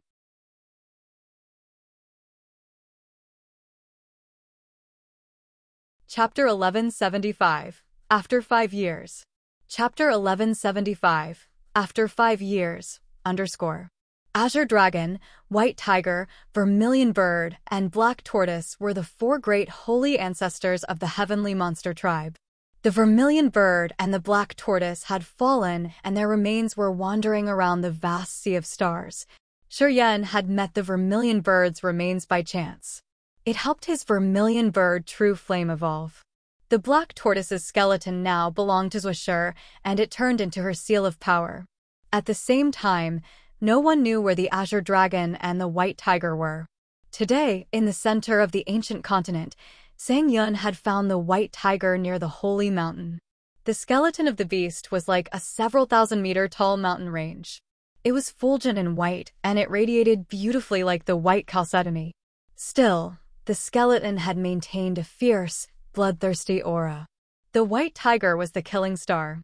The genealogical book of the heavenly monster tribe had a detailed record of it. In the White Tiger was one of the branches of the heavenly monster tribe who held a similar position to the Charteris family of the God clan, or the immortal demon clan of Demon Clan. They were the best valiant warriors of these clans. Sang Yun stroked the giant skeleton of White Tiger. His face had some subtle, magical changes in silence. Tiger stripes appeared on his skin. The word king, identifying the White Tiger branch, also appeared on his forehead. Sang Yun was from the lineage of the holy beast White Tiger. As he fondled the white crystal bones, boiling energy fluctuations emitted from his monster body, just like a massive whirlpool that could swallow everything in this world. Streams of crystal white energy gushed out of the White Tiger's remains and slowly entered Sang Yun through the palms of his hands placed on the skeleton. The drawings on Sang Yun's body rippled and surged like sea waves. He suddenly faced the sky and roared like a real tiger. His monster body changed immediately. He had transformed into a majestic tiger that was several hundred meters long. He had become the king of the animals in the forest, and he drew in the torrential energy from the chalcedony bones of the White Tiger. Beams of white light emitted from the holy beast White Tiger and fell on Sang Yun's body like a dense sprinkle. Sang Yun's blood chi became brimming. It looked like he was taking in the immemorial inheritance to obtain the purest power and the power Upanishad of his branch. The holy ancestor White Tiger's remains turned from crystal white to gray white. As its energy was being taken out, it lost the halo gradually. The skeleton cracked as if it couldn't remain tough any longer. In contrast to this, Sang Yun had become more robust and imposing. He was filled with power that could help him tear all the flesh of any creature. He looked imposingly tyrannical indeed. It was the imperial aura of the holy beast White Tiger. Sang Yun was absorbing the energy from the White Tiger's remains. By the river flowing through a mountain stream, Shuryen, Audrey, Cecilia, Zhang Yu, Wu Feng, and the others were moving along the river and heading towards the holy mountain. Audrey had picked this trail, so no one had any other opinion. It was strange that since they had walked along this river in the valley, they didn't encounter any death trap. Everything was so smooth that it made people confused and afraid. Audrey didn't give them an explanation. They could only hold their doubts within. Everybody understood that as Audrey was the princess of the Imperial Dark Tribe, she must have a lot of knowledge about this ancient continent. Also, Audrey had mastered the abilities of the Soul Altar. She wouldn't bring people to a dead corner. Dangers are awaiting us ahead after we pass this area. If my ancestors weren't wrong, there should be a big lake over there that we can't walk around to pass. Otherwise, it will be much more dangerous, said Audrey all of a sudden. Everybody was perplexed. Our Imperial Dark Tribe will come to this ancient continent every 10,000 years. Many of my precursors had been here. Of course, most of them had explored the area and returned with nothing good. Only some of them had a significant harvest. Audrey pondered for a while before telling the details. The precursors who had visited this continent had recorded things that they had experienced. They wanted the next generations to explore more. People understood it now. In this vast universe, it was rare that the dominant force could keep their power without declining for a long time. It meant that the force or the family of Cecilia, Sheng Yingyu, Wu Feng, and Mo Fo might not have existed tens of thousands of years ago. Thus, they knew the magical features of this ancient continent from others or some special channels they had. However, they couldn't have any ancestor telling them the marvelous characteristics of this place. Tens of thousands of years ago, their ancestors weren't born yet. Anyway, the Imperial Dark Tribe was different. They were the strongest race in this world. They were the key characters of the cosmos in every era. Thus, the experts of the Imperial Dark Tribe were able to come to the ancient continent every time it opened. Throughout many generations, the precursors of the Imperial Dark Tribe had described the features of the ancient continent and gave instructions to their future generations. Thus, they could have better knowledge than anyone else on getting into this place, which made them different from ordinary warriors. That was why Audrey knew that Desolate has consciousness. She even knew its strange interest to give Shurian some advice. So, we should be more cautious in the coming time, right? Wu Feng asked with a heavy face. Correct, Mo Fo replied and frowned. He didn't walk more, his eyes scanning Jiao Hai, Jiao Shan, and the others as if he wanted to find some scouts. At this point, they all knew that it would be perilous to advance further. There would be a lethal death trap waiting for them. Thus, they became careful. No one wanted to walk ahead. Everyone hoped that someone would replace them to be the vanguard. All of a sudden, no one proactively stepped forward. Everybody halted. Audrey and Shurian knitted their brows. You and your brother go ahead and make way for us. Shurian darkened his face and pointed at Wu Feng and Wu Bai, asking them to scout. Why us? Wu Feng's eyes changed and looked at Jiao Hai, Jiao Shan, and Sha Zhao sinisterly. Why not them? He turned to Cecilia and Sheng Yingyu. How about them? Apparently, Wu Feng didn't want to do that. It's okay if you don't want to go. Shurian pursed his lips and grinned, then leave this team. Wu Feng felt a sudden chill in his heart. He couldn't help but look at Audrey with the hope that she would say something fair. He understood that Cecilia, Sheng Yingyu, and Shurian had something ambiguous. He also knew that Jiao Shan, Jiao Hai, and Sha Zhao had followed Shurian.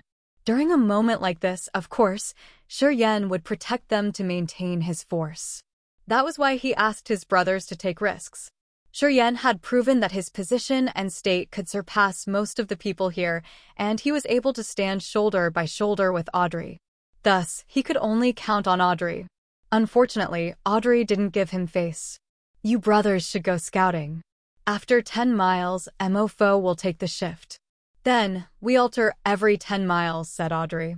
In Audrey's eyes, only Shurian was strong enough to talk to her or bargain with her in this group. The others were all inferior creatures that weren't worth her time. Listening to Audrey, Wu Feng's face turned pitiful. He had no other choice. The two big bosses had agreed. They had no way to reject it. The two brothers put on faces that they would have when they attended a funeral. Since they didn't have any other option around, they started to walk ahead of the team, guarding and checking dangers for every people. Their existences were like sacrificing pawns. Sheng Yingyu's eyes had a strange light twinkling. She eyed the Wu brothers and then Mo Fo with his wince. All of a sudden, she felt that the wind had changed. That year, when she had just entered the ancient continent and accompanied Shurian had only first sky of ethereal god realm. No one appreciated him. Sha Zhao used to want to finish her and Shurian at the same time. Thinking back to that time, she thought that the Wu brothers and Mo Fo were really tough to deal with. At the same time, she wanted to kill the Bai family's warriors too. It had been just 5 years. 5 short years. Today, Sha Zhao was filled with admiration and gratitude for Shurian. He always tried to protect Shurian's welfare, and he treated him as his leader. The Wu brothers also needed to follow Shurian's orders.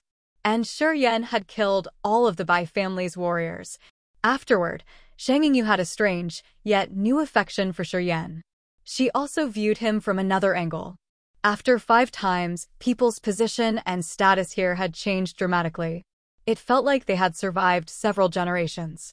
Thinking about it, Shang Yingyu felt so emotional. Her cold and clear eyes studied Shi quietly while her heart became resolute. He could change everything around him within 5 years. So, after 50 years or 500 years, could he change the entire world? Since Wu Feng and Wu Bai had walked in the front of the team to make way, they had indeed encountered a lot of troubles. The natural barriers had struck them all the time. Audrey and Shi followed them closely. Once they found the Wu brothers encountered danger, they would help them timely. They had saved Wu Feng and Wu Bai many times. After 10 miles, it was Mo Fo's shift. This time, Mo Fo happily performed his role. He didn't resist even a bit. It was because Audrey and Shi were worth their trust. They wouldn't ignore them when they were in danger. Audrey and Shi were trying their best to reduce the losses for this team. Mo Fo had advanced 8 miles ahead. He halted and raised his voice. Guys, check it out. There's a lake ahead of us, which looks like a bright mirror. People dashed forward and stood by Mo Fo to watch. They then saw a lake ahead of them that was so crystal clear that it was like a mirror. It didn't have a single leaf or a small fish. This lake had a strange, clear water that reflected some images. With a closer look, they found that there were the bright moon and the dazzling sun as big as the stone mill.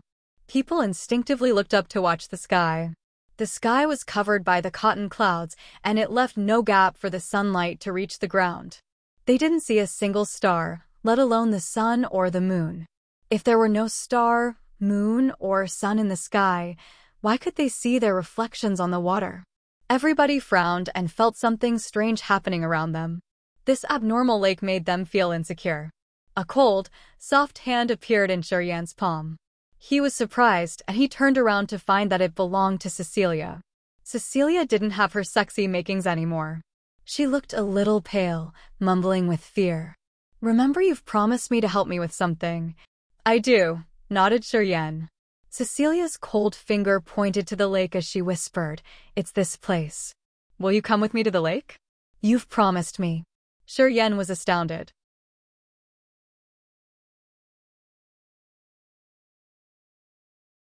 Chapter 1176, Wonderland. Chapter 1176, Wonderland, _ It was true that Shi had promised her. He had agreed to do one thing for Cecilia even before he had anything ambiguous with Cecilia. He had almost forgotten it until Cecilia reminded him. He thought that Cecilia came to the ancient continent just to collect the treasures of water class. In the middle of the desert, Cecilia had harvested a lot of water heart crystals. He assumed that those crystals were the reason why she was here. Today, Shi finally understood that he was completely wrong after listening to her. You've agreed with me. Will you help me? Cecilia begged him. Shi smiled and nodded naturally. It's true. I agreed with you. Of course, I will help you. Shi and Cecilia walked behind the group. When Cecilia talked to him, she held his hand, so they had to stop walking for a while, which gave them a little distance from the others. People who walked in the front couldn't hear their conversation. Mo Fo was still scouting ahead. That strange lake stood in front of him where the images of the suns and the moons were reflected. However, there weren't only one sun and one moon. They counted and found 9 dazzling suns and 9 bright moons. Gray clouds stuck in the horizon. This place didn't have a single star, which made the reflections of the suns and the moons in the lake so odd. It made people not dare to act rashly. Mo Fo stopped. He urged his energy and tried to sense the surrounding. Audrey frowned and said, We need to swim across the lake. The areas around the lake are even more perilous. No one dared to doubt Audrey. They changed their visage and studied the lake. Their hearts sank and felt helter-skelter. Audrey looked at Mo Fo and said indifferently, You still need 2 more miles. You go first. Mo Fo's countenance changed. According to their agreement, they would take turns to scout. After he finished his 10 miles, the Wu brothers would take their turn. He had finished 8 miles. If that damn lake wasn't there, he could finish his turn smoothly. But now, Mofo wore a dark face. He accepted his unfortunate fate, sighing and preparing to jump into the lake. Wait a minute. However, at this moment, Shuryen called out from their back and sauntered to their front. People didn't know what was going on and they just turned around to look at him. Mofo had no clue. He asked, "Is there anything you want me to do for you?" He sounded friendly because Shuryen had helped him many times during this trip. "You stay here. We will enter the lake first." Shuryen turned to look at Cecilia. They now noticed Cecilia following him closely. Her charming face was stern. "You too." Shangyu screamed in surprise. Shuryen waved his hand as he said, "That lake is a little strange. Let's go there first. We will notify you later." Mofo showed great gratitude. They all could see that the lake had something weird. Mofo had prepared to encounter dangers. At this critical point, Shuryen suddenly took the responsibility. Although Mofo didn't know his intention, he had appreciated Shuryen from the bottom of his heart. He had made up his mind that whenever Shuryen and Audrey had a dispute, he would stand on Shuryen's side. "Thank you," Mofo exhaled in relief. He backed off and said sincerely, "You must be careful. This lake isn't normal at all." Audrey frowned. She studied Shuryen and then Cecilia, and then snorted. She didn't voice her opinion in this. If Audrey didn't have any opinion, of course, no one would oppose it. They decided this task that way. When Shuryen and Cecilia came by the lake, he gestured and said to the others, "Guys, back off. I need to talk to Cecilia." Audrey nodded. The other warrior stepped back and left Shangyu at her spot, looking at Shangyu and Cecilia worriedly. Shuryen smiled and didn't mind Shangyu, who stood still at her spot. He asked calmly, "Can you explain the situation now?" He looked at Cecilia. "I have an elderly teacher. 10,000 years ago, she used to visit this area," said Cecilia sadly. Her teacher cultivated water power Upanishad, and she had lived for more than 10,000 years. The last time this planet opened, she had come here with her husband. They had made it to the center of the ancient continent and reached this lake.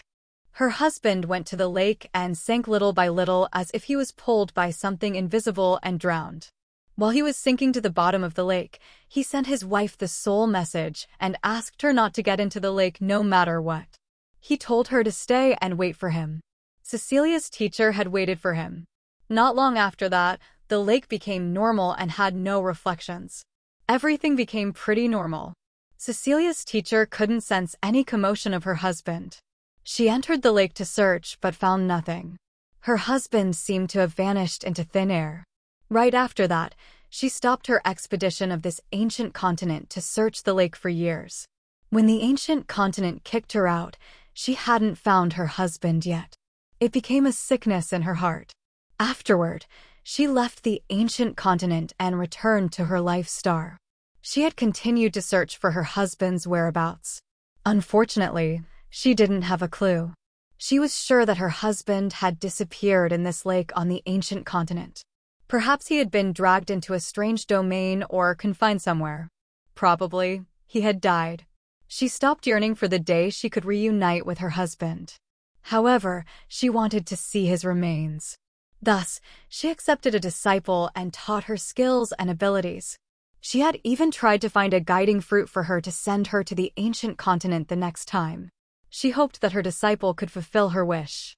"My teacher used to tell me that this lake has some power of water with the space power. She couldn't see its real competence. She told me that it would be possible to enter the lake when I go there with someone cultivate space power Upanishad. Then, we can decode the riddle of this lake." Cecilia looked at Shuryen. Shuryen suddenly understood. No wonder why Cecilia showed a deep interest in him when she saw him using space power Upanishad. Later on, she wanted to go with him and Shoulder to fight Mia's team. Cecilia had wanted to count on his power earlier. Because he knew space power Upanishad. "I want to enter the lake. I've promised my teacher to help her find her husband's remains. My teacher has done so many things for me to come here and to have my attainment today. I won't let her down." Cecilia looked at Shuryen tenderly. "Please help me." "All right." Shuryen smiled and agreed with her. He turned to Shangyu and said to her, "You heard it, right? We know what had happened. I will jump to the lake with her. Don't worry. We will be all right." I'm going with you guys, Shang Yingyu suggested all of a sudden. No need, Shi Yan waved his hand to stop her. I can deal with it. You just stay here. Leave it to me. Shi Yan didn't wait for Shang Yingyu to talk more, directly jumping and pulling Cecilia into the lake. No water splashed. It seemed like they had just walked through a door and disappeared. Shang Yingyu was scared. Shi Yan and Cecilia had jumped into the lake. She saw it with her own eyes. However, she couldn't see any signal of them in the lake. Cecilia and Shi Yan seemed to have vanished into thin air right at that moment. The lake was still clear and bright like a mirror with the reflections of the suns, moons, and the cotton clouds. Everything looked normal. Shang Yingyu felt her hair rising on her nape. Where have Shi Yan and Cecilia gone? Audrey, Mo Fo, Xia Zhao, and the others also saw Shi Yan and Shang Yingyu jump into the lake. They dashed forward and stood by Shang Yingyu to look at the lake skeptically. Shang Yingyu took a deep breath. She told Audrey what she had found. Since she knew Audrey had a supernatural ability, she wanted to use her to find Shi Yan and Cecilia. Audrey changed her visage. She immediately closed her eyes to urge the soul altar. She wanted to use the secret technique of the soul searching of the Imperial Dark Tribe. She set her soul consciousness to the lake. After a while, Audrey shook her head, her face cold. She confirmed, this lake doesn't have their auras. They then wore heavy faces. Don't rush. Shi Yan isn't like the others. I think he could deal with it. Audrey contemplated for a while and then comforted them, we just have to wait here and see. Since they didn't have any better idea, they had to agree with her. They scattered by the lake and focused on the water, waiting for Shi Yan's commotion in silence. Where are we? This is absolutely not the bottom of the lake. Cecilia looked at the sky and screamed in surprise. Shi Yan also wore a strange countenance. Lifting his head to look at the sky, he mumbled, is it a real world? The dark red sky held 9 suns and 9 moons arranged in some particular formation. The 18 suns and moons radiated the hot sunlight and the cold moonlight, which looked like a light column piercing through the sky and earth to illuminate this area. The ground under their feet was like a massive crystal with dazzling light streamers moving inside. Above their heads were the suns and moons, and under their feet was the galaxy of stars. This strange world couldn't be caught even in their fantasy dreams. It looked so strange indeed. Shi Yan wasn't so sure if those things were all real. He urged his soul altar and focused on his ethereal extent and the star power Upanishad. Swish, swish, swish. The sunlight, moonlight in the sky, and the starlight streamers underground suddenly surged torrentially as if they were revived. Together, they flooded his body. The sunlight and moonlight columns above their heads moved, all shining on Shi Yan's body. Oh gosh, they are real. Shi Yan couldn't help but whine, his face disbelieving. It was not a fantasy world. The suns, moons, and stars in the imaginary world couldn't bring him any energy. His star power Upanishad couldn't work in a fantasy world. But it was real here. Is this place still the ancient continent? Cecilia covered her mouth, looking at the fierce shower of sunlight, moonlight, and starlight swarming Shi Yan. Suddenly, she saw an ethereal extent emerge over Shi Yan's head. She could even see the sun in that ethereal extent. Magically, it looked quite similar to the world they were at.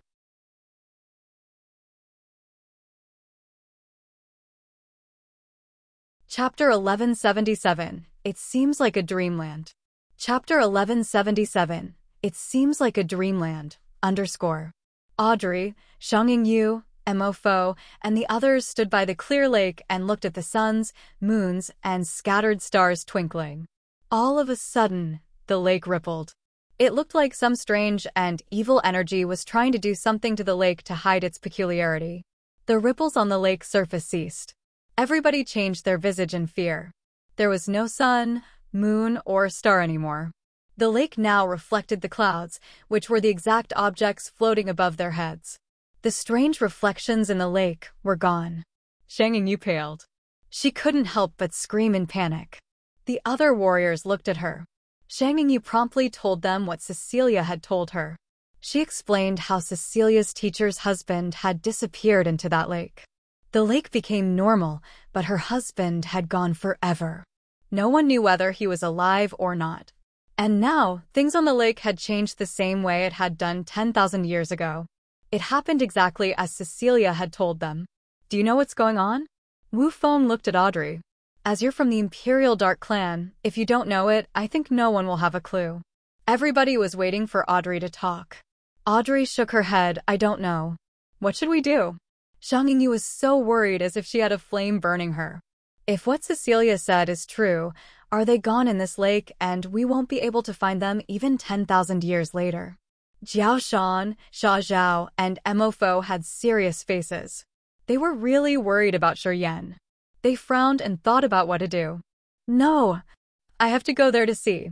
Zhang Yingyu gritted her teeth and then jumped into the lake. She moved around the bottom of the lake for a while. Audrey, Xia Zhao, and the others were baffled to watch Zhang Yingyu moving into the lake. However, she didn't disappear. They could still see her swimming and raking through the lake bottom. They knew that the lake had resumed its normal state. Xia Zhao, Jiao Hai, Jiao Shan, Mo Fo, and Wu Feng jumped into the lake, trying to see if they could find the secret of the lake to rescue Shi Yan and Cecilia. After a long time, they got out of the lake, including Zhang Yingyu. This lake wasn't really big. After 2 hours, they had carefully checked the entire lake several times. Audrey had even used her soul consciousness to check. No one got anything. Shi Yan and Cecilia had disappeared like that. I can say that when we saw the lake having the suns and moons, it would be a magical space entrance at that time. Audrey contemplated and then spoke. People nodded in agreement. I mean, Shi Yan and Cecilia aren't in the lake. They've been transferred to another space, or are confined somewhere.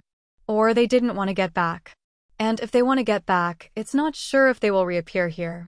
The ancient continent has so many marvelous secrets that I can't see through. Pausing for a while, Audrey sat down cross-legged and said indifferently, we'll wait for them for half a day. If they don't go out, when our time is up, we must leave without them. Jiao Shan and the others wore heavy faces. They knew Audrey's decision was correct, so they could only nod begrudgingly. I'm going to stay and wait for them, said Zhang Yingyu coldly. Dash. The suns and moons were in the sky while they had stars under their feet. It felt like they were walking in the void. Shi Yan stood there and lifted his head to look at the sky and the columns of sunlight and moonlight descending from the sky like the rivers. Specks of starlight like flying fireflies entered the ethereal extent above his head. His ethereal extent was like an unreal world or a massive, greedy mouth that was swallowing the moonlight and sunlight and making them a part of it. Shi Yan looked like he had been petrified. His god body was still, and it remained in his state to receive all of the light. His soul altar was emitting terrifying energy fluctuations, especially his devouring power Upanishad. The black hole was connected to the ethereal extent. Shi Yan's ethereal extent was swallowing the lights of the suns, moons, and stars. It seemed like his ethereal extent had controlled everything. Cecilia looked at Shi Yan and gasped in fright for a while. Then, she realized that Shi Yan was standing still as if he didn't hear her calling. However, she knew that Shi Yan was fine. She could see that he was taking in the marvelous benefits of this area. Except for the fact that she didn't know where they were. Looking at Shi Yan standing still for a long time, she didn't dare to disturb him. Cecilia hesitated for a while and then moved around this strange place to explore. As she always remembered her teacher's words, she wanted to find the remains of her teacher's beloved one, which was possibly here for 10,000 years. She started to walk around. She continued walking. This place seemed to not have an end or any border.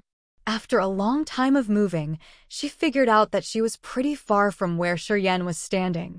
Unfortunately, she hadn't found anything yet. There was no river, mountain, sea, rock, or even a leaf of grass. Nothing she knew was found here. Not a single bone. Eventually, she felt hopeless, so she turned around and walked back to Shi Yan. All of a sudden, she saw a mountain, which was very massive like a pillar that supported the whole sky and stood majestically. She stood still and watched the massive mountain. After a while, she was struck that she suddenly recognized that it was the center of Desolate. She woke up all of a sudden. She found that she was standing in a vast forest by the foot of the holy mountain. She was just one step away from the mountain. The galaxy under her feet and the wonder of 18 suns and moons above her head had disappeared. It looked like everything was a dream, a fantasy dream. It felt like she had entered the lake and got to this place when she got out. Cecilia stood in a daze and knitted her brows to think. She wanted to know the truth. She wanted to confirm that she wasn't just dreaming. Bewilderedly, she thought that she just had a hallucination. However, she thought it was more of a hallucination now than before. She stood with a dull, baffled face. "Oh, you've come here one step ahead." A surprised voice arose. Sang Yun's succulent body appeared. He immediately retrieved his murderous aura and showed his innocent smile. Cecilia pulled herself together from her thoughts, her charming face bewildered. "I don't know how I got here. Just a moment ago, I was in a strange place where there were 9 suns and 9 moons. I could see the galaxy underneath my feet. Why am I here all of a sudden?" She furrowed her brows and said uncertainly, abruptly, she yelled, "Shiryen. Where's Shiryen? It's not a dreamland. It's not a dream." She didn't notice that Sang Yun had a panic-stricken visage when she described the area to him. He looked at her, but his eyes weren't focused as he was mumbling something. Sang Yun surely knew something. You're tuning into the Phoenix Knights YouTube channel. Don't forget to subscribe and join us on this journey to catch the most captivating stories.